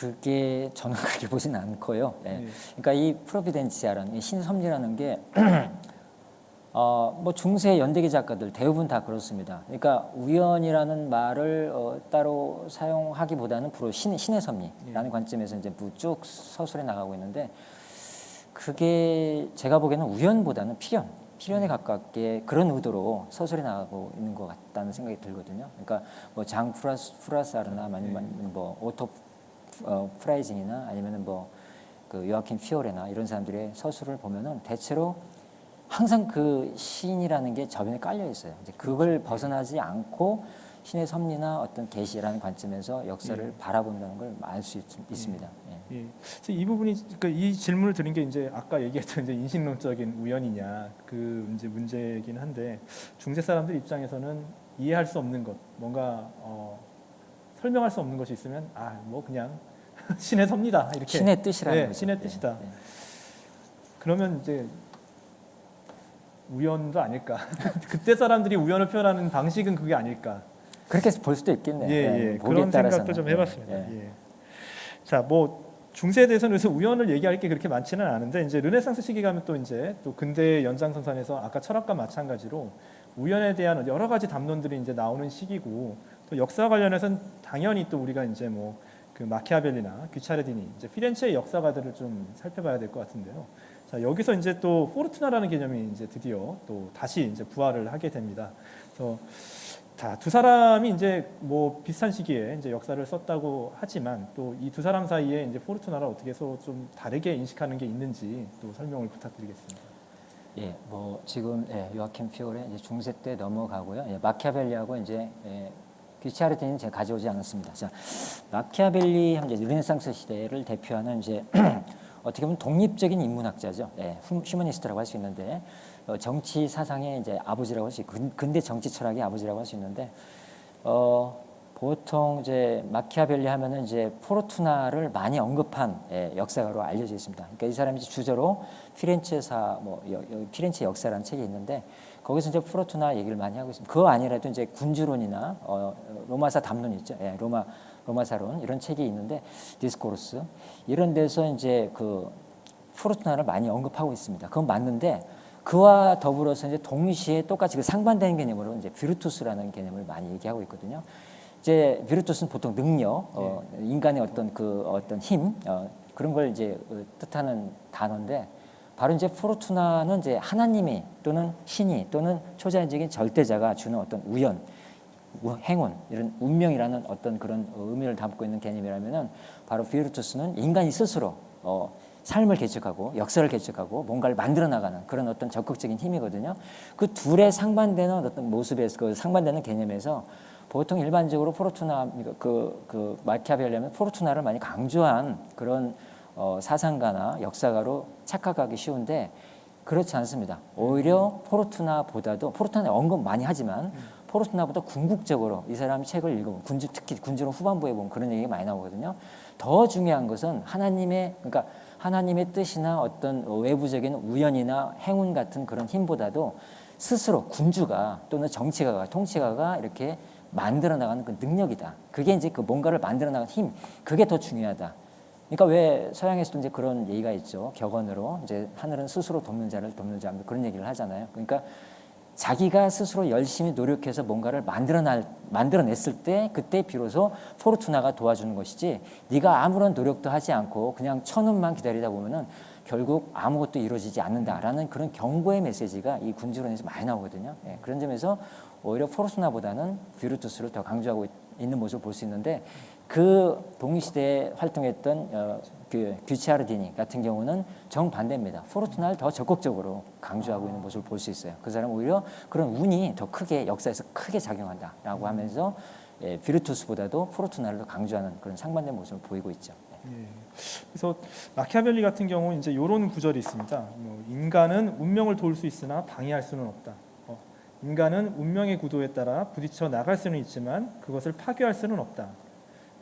제가 봤을 때 굉장히 소포클레스의 이제 오이디푸스 왕을 이제 생각나게 하는 그런 구절인 것 같은데, 그럼 여기에서도 이제 포르투나보다도 운명 이제 뭐 어쩔 수 없다라고 하지만 비르투스 또는 이제 비르투스라고 하는 것을 강조하는 것으로 보면 되는 것인지요?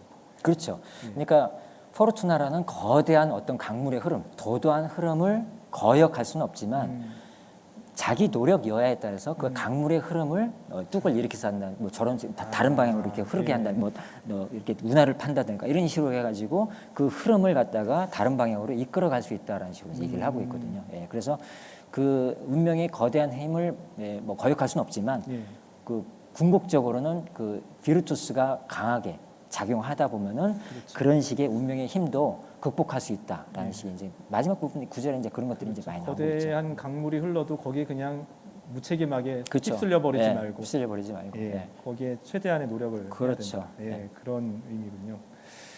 자, 그러면 이제 뭐 근대 계속 이제 나오는데 그럼 이제 근대 역사가들에게서 이제 우연 개념이 다시 이제 또 되살아난 이유는 어떤 것이라고 볼 수 있을까요?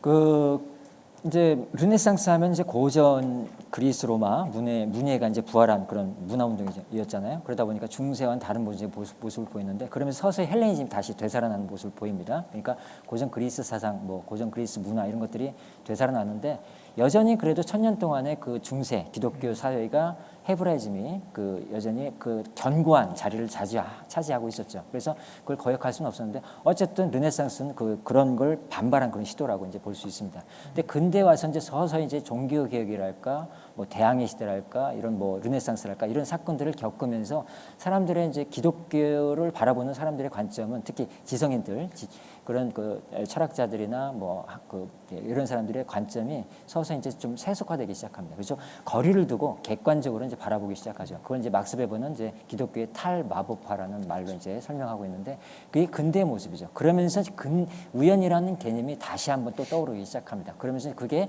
역사 서술에서도 적극적으로 활용되고 있는 모습을 볼 수 있는데 그럼에도 불구하고 17세기, 16세기, 17세기 아까 말씀하신 대로 이 자연과학이 발전했던 과학혁명 시대나 18세기 계몽주의 시대에 여전히 역사 소설이 그렇게 큰 자리를 차지하지 못해요. 역사 소설은 이제 기본적인 형식이 오랫동안 연대기가 주류를 이루고 있었습니다. 언제까지? 18세기까지 그랬거든요. 19세기 들어와서야 비로소 역사 소설이 학문화되면서 역사학이라는 게 등장하면서 대학에서 역사학과나 이런 것들이 설치되고 역사학을 전공하는 학자 교수를 따로 초빙하고 역사학과 학생들을 모집하기 시작하면서 제도권 학문에 들어가면서 이제 역사가 아까 말씀드린 대로 이제 이게 본격적인 역사학이 등장하는데 그 전까지는 여전히 역사 서술이 이제 서양의 지적 흐름에서 그 큰 자리를 차지하지 못했던 거죠. 역사가들은 있었지만 그게 학문적인 전통 속에 들어가지 못하고 편입되지 못했고 그러다 보니까 이제 우연히 간헐적으로 이제 뭐 에드워드 기본의 그 로마 제국 쇠망사랄까 뭐 아르히엔 올즈의 7년 전쟁에 관련된 책이랄까 이런 데서 이제 우연의 개념이 등장하긴 하지만 그게 이제 뭐 어떤 주류를 이뤘다고 서양의 어떤 지적 흐름에서 주류를 이뤘다고 얘기하기는 좀 어렵죠. 예, 그래서 19세기 와서도 그렇고 이제 이게 다른 모습으로 이제 변해가기 시작하죠. 그러면서 근대 들어와서 바로 이제 그런 우연히 다시 등장 적극적으로 활용되는 모습을 볼 수 있습니다.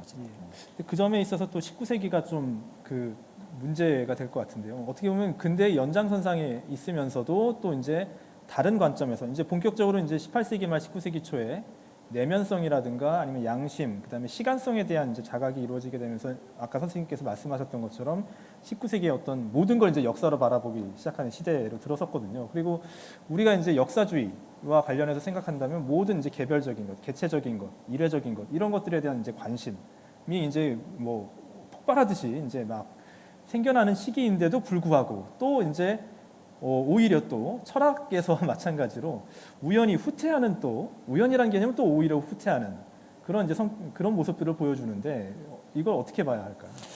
예, 제가 가져간 약간 에드워드 기본의 모습이고요. 계몽주의 시대. 레오포트 폰 랑케 보통 이제 근대 역사학의 아버지라고 부르죠. 그러니까 역사 서술이 학문화되는데 가장 앞장섰고 큰 역할을 했던 베를린 대학교 훔볼트 대학교의 이제 사학과 정교수였죠. 랑케를 위시해서 이제 그 이후에 역사주의 역사가들을 보면요, 우연을 이제 언급한 경우가 그렇게 많지 않습니다. 그게 아주 특이한 현상이죠. 그러니까 지금 말씀하신 대로 이게 역사주의 시대잖아요. 19세기가 역사학의 시대고 역사가 강조되던 시기인데 그럼에도 불구하고 역사라는 게 그러잖아요. 변화를 포착하고 변화라는 게 역사라는 게 다 우연의 세계고 많은 경우에 그래서 개체라는 게 다 굉장히 우연히 발생하고 우연히 성장하고 우연히 발전하고 이렇게 흘러가잖아요. 그런 거 보면은 굉장히 우연의 관점에서 역사를 많이 서술했을 것 같은데 우연에 대한 개념 정의도 적고 우연을 적극적으로 활용하면서 역사 서술에 이용하는 경우는 더 적어요. 거의 찾아볼 수 없습니다. 그러니까 이게 어떤 현상이냐? 우리가 이걸 어떻게 이해해야 되냐? 그래서 제가 모두에 말씀드린 대로 바로 역사 서술의 학문화와 관련되어 있다고 생각해요. 역사 서술이 학문화되면서 어떤 최소한의 학문으로서 갖춰야 될 어떤 이론이나 방법론, 이런 룰, 틀, 규칙 이런 걸 기치키고 따지다 보니까 그냥 역사를 우연이다라고 가정하고 그걸 연구하다 보면은 규칙이나 이런 게 나올 수가 없죠. 네. 그리고 이제 역사를 해명해야 되는데 인과관계에 입각해서 역사를 해명해야 되는 인과성이라는 게 굉장히 중요한 개념인데 인과법칙 그런 걸 다 무시하고 모든 것이 우연이다 하면 이건 역사 소설이 이제 개별 사건들의 나열에 불과한 것이죠. 그러니까 과거의 사건들을 좀 과학적이고 학문적으로 또는 합리적으로 설명하기 위해서는 나름대로 룰과 틀이 필요하고 이론과 방법론이 필요하게 되는데 그래서 사료 비판이라는 방법론도 나오고 막 그렇게 되는데 그러다 보니까 우연의 개념은 쏙 빠지고 이 필연이 전면에 등장하면서 뭐 예를 들어서 프랑스 혁명이 반드시 필연적으로 발생할 수밖에 없었던 사건이었다. 그 이유는 바로 이러이러이러한 것이다. 뭐 인과 원인을 쭉 열거하고 제시하고 그러니까 이게 저는 좀 맹점이라고 봐요. 그러니까 역사학에서 이제 우연의 개념이 많이 이제 주목받지 못했던 이유가 항상 사후에 그걸 설명하잖아요. 그렇죠. 예. 그건 뭐예요? 결국은 다 지나고 나서 이런 것이 이게 원인이 됐을 것이다. 저게 이유가 됐을 것이다. 저게 배경이 됐을 것이다. 저게 근거가 됐을 것이다. 기타 등등 해가지고 이런 여러 가지 것들이 복합적으로 작용하면서 이런 커다란 사건이 발생했구나. 라는 식으로 인과관계에 입각해서 또는 하나의 체계적인 연관관계 속에서 사건을 설명한단 말이죠. 설명할 필요성을 느꼈단 말이죠. 그러다 보니까 우연의 관점이 그건 개입될 여지가 없는 거죠. 그걸 배제해야 필연의 관점에서 역사를 제대로 서술할 수 있게 되거든요. 그러다 보니까 우연히 쏙 빠지게 된 거죠. 19세기 들어와서 역사주의 시대에. 그런 연관해서 이제 이해해야 되지 않을까 싶습니다. 예. 굉장히 좋은 말씀이었던 것 같은데 이제 18세기까지만 하더라도 문학의 일종이었는데 이제 19세기에 이제 학문의 주의를 획득하려는 이제 과정에서 이제 우연이라는 것이 어떻게 보면 진짜 우연이 아니라 설명되고 어떻게 보면 법칙 속에 들어와야 되는 그런 것들로 이제 바뀌게 됐던 것 같습니다. 자, 그럼에도 불구하고 또 20세기에 들어오게 되면은 그죠? 20세기에 들어오게 되면 뭐 진짜 뭐 역사뿐만 아니라 뭐 철학이나 과학에서도 마찬가지로 아까 하이젠베르크 말씀하셨지만 과학에서도 이제 우연이라는 것이 이제 대폭발 삶의 디폴트 값은 우연이야. 이게 이제 이런 식으로 이제 넘어가게 되는데 우연의 법칙까지 생깁니다. 그래서 완전히 우연의 빅뱅 현상이 나타나지 않을까. 20세기가 이제 그런 모습을 보이죠. 예, 그렇다면 이제 여기서 그 필연은 무시되었다는 것인지 아니면 어떻게 그럼 현대에 와서는 역사 소설이나 철학에서 현대 필연은 어떻게 얘기할 수 있을까요? 제가 현대 역사가 라이나트 코젤레님이 다른 얘기인데 어쨌든 예. 이분도 이제 그 독일의 사회사가 또는 개념사가 또는 역사 이론가로서 굉장히 우연에 대한 어떤 논문도 있고 고민을 많이 했던 분인데요. 예. 자, 지금 말씀하신 것처럼 그럼 이제 20세기 들어와서 우연히 폭발적으로 이제 팽창하게 되면서 이제 하나의 그 어떤 인식 범주로 철학적인 상위 개념으로 이제 자리 잡게 되는데 그렇다면 그러니까 필연이 사라졌느냐 또는 필연이 제거됐느냐 뭐 이런 여러 가지 이제 문제가 제기될 수 있겠죠. 근데 제가 보기에는 많은 현대 철학자들 예를 들어서 대표적으로 니콜라이 하르트만 같은 이제 독일의 철학자 같은 경우는 이 6가지 그 양태 범주를 얘기하고 있거든요. 그 안에 뭐 가능성, 현실성, 필연성, 우연성, 불가능성, 불규칙성 뭐 이런 것들 쭉 얘기하고 있는데 이런 6가지 범주에서 우연성만이 아니라 필연성도 이제 얘기하고 있는데 그러니까 철학자들은 필연을 제거했다기보다는 같이 이제 논의를 합니다. 이게 중요한 개념이니까 우연은 필연이 없으면 나올 수 없는 범주라고 생각해요. 어떻게 보면 그 필연의 변증법적인 관점에서 필연의 대개념, 반대 개념이 우연이잖아요. 그러니까 우연은 사실은 독립적인 개념이라기보다도 필연이라는 걸 그 고민했던 서양의 철학자들의 변증법적인 사유를 하다 보니까 나온 반대 개념으로서 필연적인 어떤 산물이라고 보는데 그게 바로 우연 개념이라면 이제는 20세기 들어서 거꾸로 된 거죠. 우연의 개념이 팽창하면서 우연이 이제 주가 되고 정이 되고 태제가 되고 안티테제로서 필연이 이제 그 부차적으로 연구되는 비주류로서 연구되는 그런 모습을 보이게 되는데 그럼에도 불구하고 필연이 사라지지는 않습니다. 철학 서적이나 뭐 최근에 뭐 철학자들 논의를 보면은 우연이 아주 확대되고 외연이 확대됐다고 해서 필연이 사라지는 모습은 보이지는 않고요. 그래도 필연은 같이 언급은 됐는데 대신 이제 워낙에 이제 19세기의 역사가 상종가를 쳤듯이 20세기 들어와서 필연이라는 개념, 우연이라는 개념이 상종가를 치면서 필연이 조금 죽어 있는 것처럼 보이지만 그게 완전히 죽은 건 아니죠. 그래서 논의는 되는데 그래도 많이 이제 후퇴하고 우연의 모습이 적극적으로 드러나는 모습이 이제 보여집니다. 그리고 특히나 이제 20세기 중반에 그 역사란 무엇인가라는 책을 통해서 그 원래 강인인데 거기서 이제 그 어떤 역사 이론의 역사 개념의 아주 기념비적인 어떤 그 작품을 발표한 E.H. 카 같은 경우도 우연의 개념을 적극적으로 이제 활용해서 많이 얘기하고 있거든요. 개념이 오고 이게 사례가 어떤 것이고 쭉 얘기하는데 그 E.H. 카조차도 우연은 얘기하지만 필연을 결코 거부하는 그런 적이 한 번도 없어요. 역사에서 법칙에 대해서도 구체적으로 뭐 언급하면서 그걸 인정하는 그런 모습은 보이지는 않지만 그래도 필연이든 법칙이든 그런 함의가 다 깔려 있죠. 그래서 마지막 장에 그잖아요. 역사에서 진보를 얘기하면서 어떤 법칙적인 필연적인 함의가 깔린 그런 얘기를 얘기하면서 결론을 내리거든요. 물론 이제 20세기 중반의 사람이긴 하지만 예. 그뭐 현대 역사 소설과 관련해서도 굉장히 중요한 뭐 논쟁 중에 이제 포스트 모더니즘 논쟁이 있긴 하지만 저 같은 경우도 사실은 이미 이전에 20세기 전반기에 사실은 우연이라는 것을 이제 깊이 있게 다루고 뭐 무조건 이제 우연의 승리라고는 할 수 없지만 역사 서술에서든 철학에서든 뭐 충분히 이제 다루고 있는 그런 흐름들이 있었다고 생각을 하는데요. 그 중에서 특히 이제 철학과 관련해서 저는 이제 생각할 때 예를 들어 이제 17, 18세기 철학이 이제 자연과학의 토대로서의 철학이고 19세기에는 철학이 이제 역사와 관련된 어떤 토대로서의 철학을 했다면 저는 이제 20세기에 이제 현상학과 그 이후의 흐름들, 현상학과 해석학의 흐름들 사실은 이른바 이제 포스트 모더니즘 철학자들도 이 현상학과 해석학의 흐름에 속하는 사람들이거든요, 사실. 그래서 요 이제 새로운 20세기의 철학들이 어떻게 보면 또 이제 의미의 철학을 다루게 되면서 지금 나에게 의미가 어떤 의미가 있는 것인가, 그게 이제 주체로 종합이 될 수 있는 것인가 말 것인가, 그 문제를 다루고 있게 되면서 많은 이제 영향을 주지 않았을까. 사실 뭐 마르크 볼로크 같은 사람들이 이제 현대에 의미가 있는 역사를 써야 된다고 얘기할 때도 마찬가지고, 자, 그런 점에서 좀 같이 좀 봐야 될 부분이 있지 않을까. 그냥 모든 것은 이제 요즘에 이제 너무 이것도 이제 약간 철진한 논쟁이 됐지만 포스트 모더니즘 논쟁을 그냥 단순하게 진리냐 아니냐 이렇게 바라볼 것이 아니라 이미 20세기의 철학이 진리의 문제가 아니라 이제 의미의 문제로 넘어갔기 때문에 그런 점에서 봤을 때는 이제 선생님께서 지금 우연 얘기한 부분도 그런 부분과 좀 같이 맞물려서 좀 얘기할 수 있지 않을까, 그런 생각을 또 개인적으로 해봤습니다. 예, 뭐 중요한 말씀 해주셨는데 그렇죠. 포스트 모더니즘 쪽으로 오면서 더 필연보다도 우연을 더 강조하는 그런 경향을 보이고 있는데 20세기 철학의 흐름은 지금 말씀하신 대로 현상학 또는 이제 또 하나가 이제 빠졌는 실존주의가 중요한 주류를 흐르고 형성했고 그다음 이제 해석학 이런 것들 이제 특히 이제 영미 쪽에서는 분석 철학, 언어 철학 이런 것들도 이제 독일 같은 경우는 프랑크푸르트 학파의 이제 비판 이론 이런 것들이 이제 주를 이뤘는데 프랑스 같은 구조주의, 포스트 구조주의 이렇게 이제 여러 계보가 이제 나눠집니다. 근데 지금 말씀하신 것처럼 현상학, 해석학의 틀 안에 포스트 모던 역사 철학자들도 다 들어갈 수 있다고 생각하는데 넓은 의미에서 보면은 실존주의도 이제 그 중에 하나의 중요한 주류라고 생각합니다. 왜냐면은 이 실존주의에서 강조하는 것은 이제 장폴 사르트르의 유명한 말이 있잖아요. 실존은 본질이 앞선다.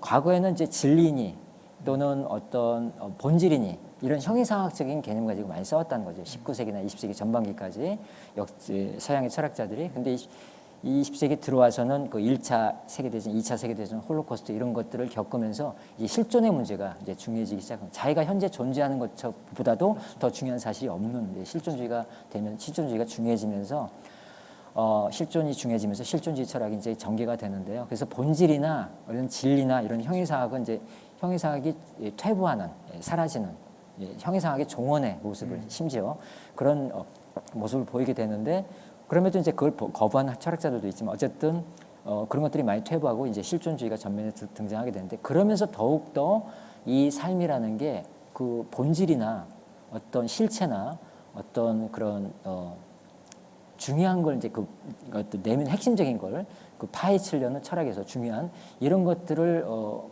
보여주기보다는 이 삶의 모습, 생철학도 마찬가지죠. 삶이라는 게 이 이성적인 어떤 합리적인 사유로는 관찰이 안 되고 바로 이제 직관이랄까, 감정이랄까, 감성적인 비이성적인 부분, 그러니까 비합리적인 부분으로 파악될 수 있는 게 바로 삶이다라고 얘기하면서 생철학이 나왔듯이 뭐 쇼펜하우나 니체, 마찬가지 20세기 들어서 실존주의도 마찬가지죠.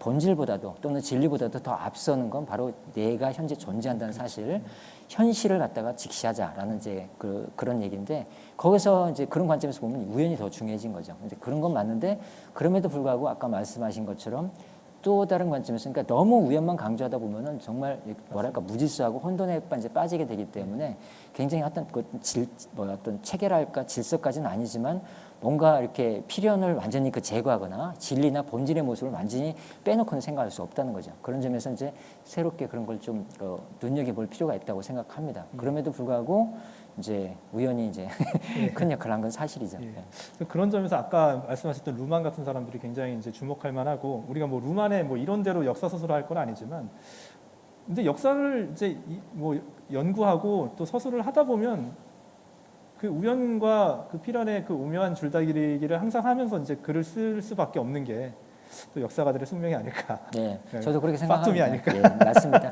그러니까 어느 한쪽을 치우쳐서 쓸 수는 없는 거죠. 예. 그러니까 이건 좀 딴 얘기인데 이거 그 그림이 나왔기 때문에 지금 중요한 논점 중에 하나가 이제 포르투나 그러니까 여기 그 코젤렉이 신의 섬 프로비덴치아하고 이제 포르투나하고 콘팅겐치아를 이게 계보를 정리한 그 그림인데요.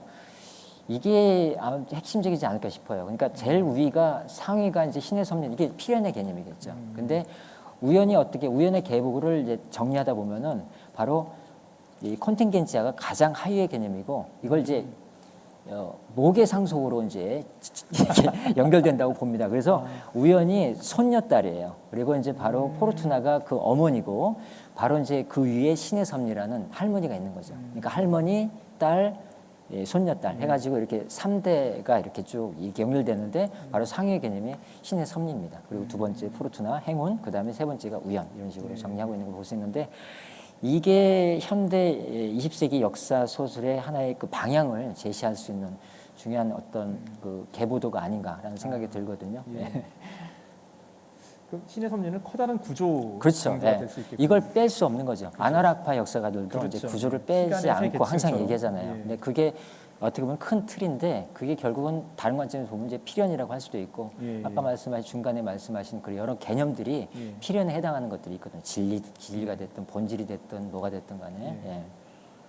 브로델의 시간의 세 계층과 예, 같은, 그렇죠. 장기 지속, 단기 지속, 중지속도 예. 이제 그런 관점에서 또 이해할 수도 있겠죠. 예. 자, 이렇게 해서 이제 2부 그 역사 서술의 이제 현대 역사 서술에서 이제 우연까지 이제 쭉 살펴봤는데요. 마지막에 이제 3부에서 이제 선생님께서 이 모든 것을 종합하면서 이제 역사 이론으로서의 우연이라는 큰 제목으로 제 3부를 쓰셨습니다. 그래서 5개의 장으로 이제 좀 나누셨는데 철학에서의 우연, 가능, 자유, 창조, 역사에서 우연, 운명, 행운, 섭리, 일상에서의 우연, 활력, 기회, 희망, 그다음에 역사와 우연, 그래서 개념, 방법, 가치, 우연의 변증법, 우연의 보상 이론 이렇게 해서 이제 5개 이제 장으로 나누셨는데 이 5개 이제 그 절로 나뉘어졌을 때 이 3장에서 선생님께서 핵심적으로 좀 전달해주고 싶은 어떤 이야기는 어떤 것일까요? 예, 그 참 이걸 좀 뭐랄까요, 좀 그 도발적이라고 할까 도발적이기보다는 약간 오만까지는 아니고 제가 보기에도 좀 약간 좀 과한 시도가 아닌가라는 생각이 들 정도로 뭐 1부와 2부를 종합적으로 검토한 다음에 연구한 다음에 내 나름대로 생각할 수 있는 걸 그냥 뭐 에세이 형식으로 풀어냈어요. 이론이라기보다 거창한 이론이라고 제가 이름을 달았지만 사실은 이론적인 실론이랄까요? 예, 그런 성격으로 이제 좀 보셨으면 좋겠고요. 그래서 이게 5가지로 정리를 했는데 제가 주목하고 싶은 건 세 번째죠. 일상에서의 우연. 그러니까 철학에서 우연을 어떻게 정했고 역사 서술에서 우연이 어떻게 활용되어 왔는지를 종합 검토한 다음에 제가 이제 말씀드리고 싶은 건 4번, 5번은 좀 이론적인 말 그대로 이론적인 얘기고 3번에서 결국 뭐냐? 이 세상은 자기가 원하는 대로 흘러가지 않잖아요. 그렇죠? 정해져 있는 건 아무것도 없다는 거죠. 물론 신의 관점에서 보면은 이제 우리가 인간이 몰라서 그렇지 필연이라고 볼 수 있겠죠. 또는 신의 어떤 계획이 다 있을 수 있겠죠. 그렇지만은 인간은 알 수 없다는 거죠. 그걸 논하지 말자는 거죠. 알 수 없는 신의 관점에서 그걸 얘기할 필요는 없는 거고 인간의 관점에서 인간이 할 수 있는 한 인간이 최선을 다하면은 하나님도 또는 신도 도와줄 수 있는 거잖아요. 하늘도 그런 점에서 이 결국은 우연이라는 개념 또는 우연이라는 어떤 현상이 인간 세계 또는 인간의 삶에 가져다 줄 수 있는 최대 장점은 바로 가능의 세계로서 그러니까 이 현재 존재하는 세계가 아닌 다른 관점에서 다른 어떤 모습으로 존재할 수 있고 아예 존재하지 않을 수도 있다는 그런 가능성의 세계 가능성의 세계가 우연이라고 했을 때 우리 인간의 삶도 지금 내가 살아가는 모습이 아닌 다른 모습으로 살아갈 수 있고, 아니면 내가 다른 지역에서 태어날 수도 있었잖아요. 다른 부모 밑에서 태어날 수도 있고, 다른 국가, 다른 민족에 태어날 수 있는데, 그런 것처럼 모든 것이 다 우연이라고 봤을 때 자기가 현재 살아가고 있는 삶의 모습에서 뭐가 됐든 간에 현재 최선의 모습을, 이제 최선의 노력을 다하다 보면은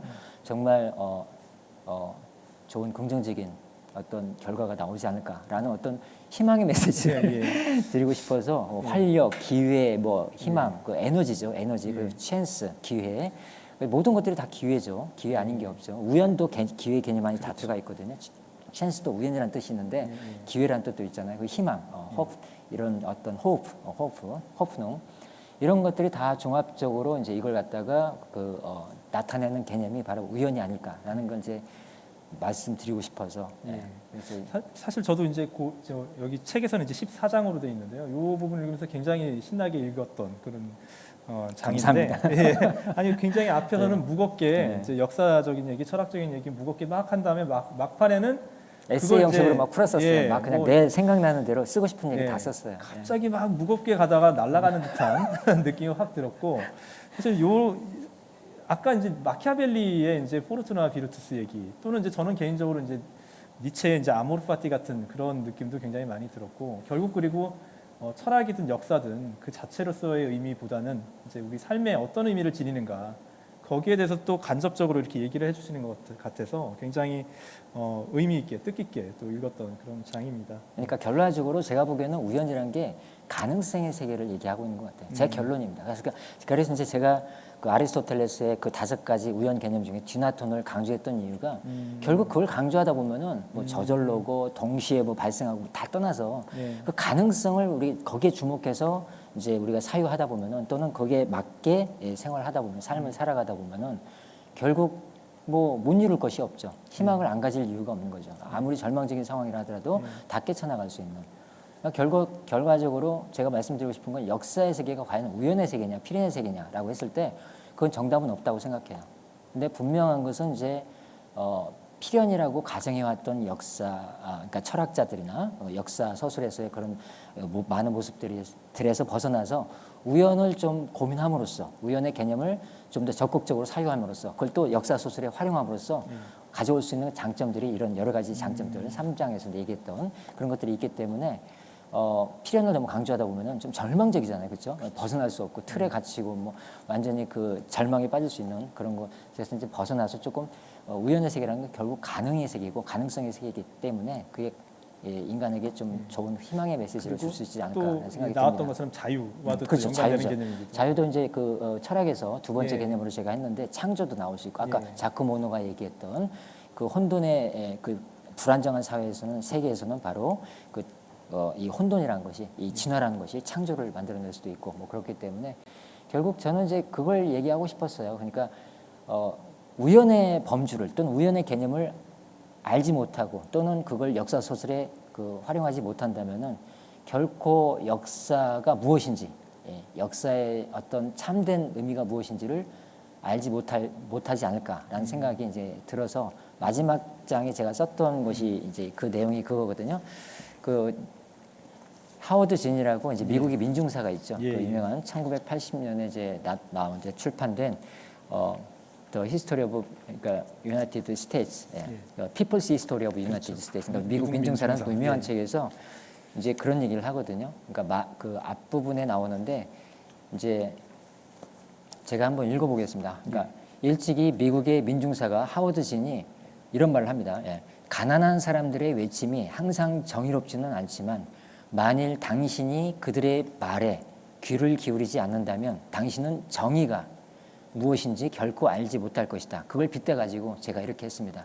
그러니까 이 사람 민중사가로서 그 가난했던 사람들, 여성들, 아니면 흑인들, 어떤 인디언들, 이런 유색인종들, 노동자들, 여성들, 소외받았던 사람들, 억압받았던 사람들을 주인공으로 해서 미국 민중사를 쓰잖아요. 그래서 그들의 말이 항상 옳은 것은 아니지만, 그들의 말에 귀를 기울이지 않으면은 정의가, justice, 정의가 무엇인지 결코 알지 못할 것이다. 이렇게 얘기했던 것을 빗대가지고 제가 마지막 문장이 이제 그거죠. 이 책에서 역사가 곧바로 우연은 아닐지 모르지만 역사에서 우연을 고려하지 않으면 우리는 결코 역사적 진실에 단 한 걸음도 다가가지 못할 것이다. 이게 이제 뭐 제가 이제 마지막 하고 싶었던 말이죠. 예, 굉장히 뭐 하워드 진의 말은 좀 요즘 들어서 좀 되게 시사적인 것도 있을 것 같고요.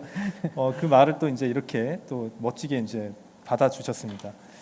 자, 이렇게 해서 그 역사 우연 굉장히 대작입니다. 사실은 뭐 그냥 일반적인 역사 서술로도 이제 요즘에 논문만 강조되다 보니까 책이 잘 안 나오고 있는데 사실 이제 역사 철학 갖고 이렇게 두터운 책이 우리나라에 나온다는 게 정말 우연인지 필연인지 모르겠습니다만 굉장히 어마어마한 일인 것 같습니다. 이 책 그럼에도 이제 뭐 이렇게 쓰시고 나서 좀 아쉬운 점이 있으실까요? 많죠. 한두 개가 아니죠. 지금 이게 이 책을 쓴 게 한 5년 정도 지났는데, 5, 6년 지났는데, 이게 제가 뭐 철학자도 아니고, 그러니까 근데 이제 뭐 역사를 전공하는 입장에서, 특히 역사 뭐 이론이나 역사 사학사를 전공하는 입장에서 역사 서술에서 이제 우연이 과연 어떻게 활용됐는지를 검토하기 위해서 이제 쓴 책인데, 뭐 도대체 우연의 개념이 정의되지 않고는 이걸 접근할 수가 없어서 철학을 이제 다뤘는데.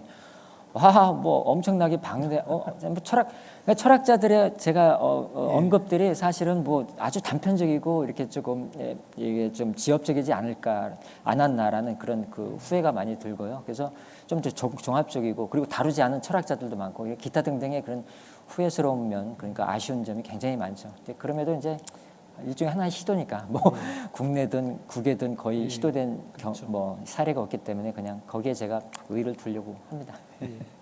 혹시 그러면 요즘에는 어떤 책을 구상 중이신지 뭐 방향이 거기까지는 어떻게 되시는지 좀 궁금합니다. 뭐 아직은 뭐 밝힐 단계는 아니지만 제가 이제 관심을 두고 있는 게 이제 서양 지적인 흐름 계보에서 뭐 죽음과 사랑의 개념이거든요. 타나토스와 에로스. 이제 그것과 관련해서 조금 뭐 책을 구상하고 있고 지금 쓰고 있고 지금 앞으로 또 프로젝트도 지금 하려고 지금 노력 중에 있습니다.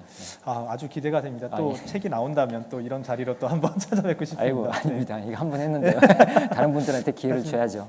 저도 책을 써야 되는데. 역량이 많으신 분이 이렇게. 저는 논문 때문에 못 하고 있습니다. 그러니까 그것도 이제 문제인 것 같아요. 한국 학계가 너무 논문에만 점수를 주고 책 한번 써봤자 뭐 한 논문의 2배밖에 주지 않고. 저도 구조의 노예가 되는 것 같습니다. 필연인 것 같아요. 필연이 없어서 자유가 없는. 그렇죠. 자, 그러면 오늘 세 번째 그 저자초청 기획대담 내 책을 말한다. 최성철 선생님의 역사 우연 굉장히 귀중한 말씀 잘 들었고요. 이렇게 해서 오늘 그 대담을 좀 마치도록 하겠습니다. 대담에 열심히 대답해 주신 최성철 선생님 너무 감사드립니다. 네, 저도 감사합니다.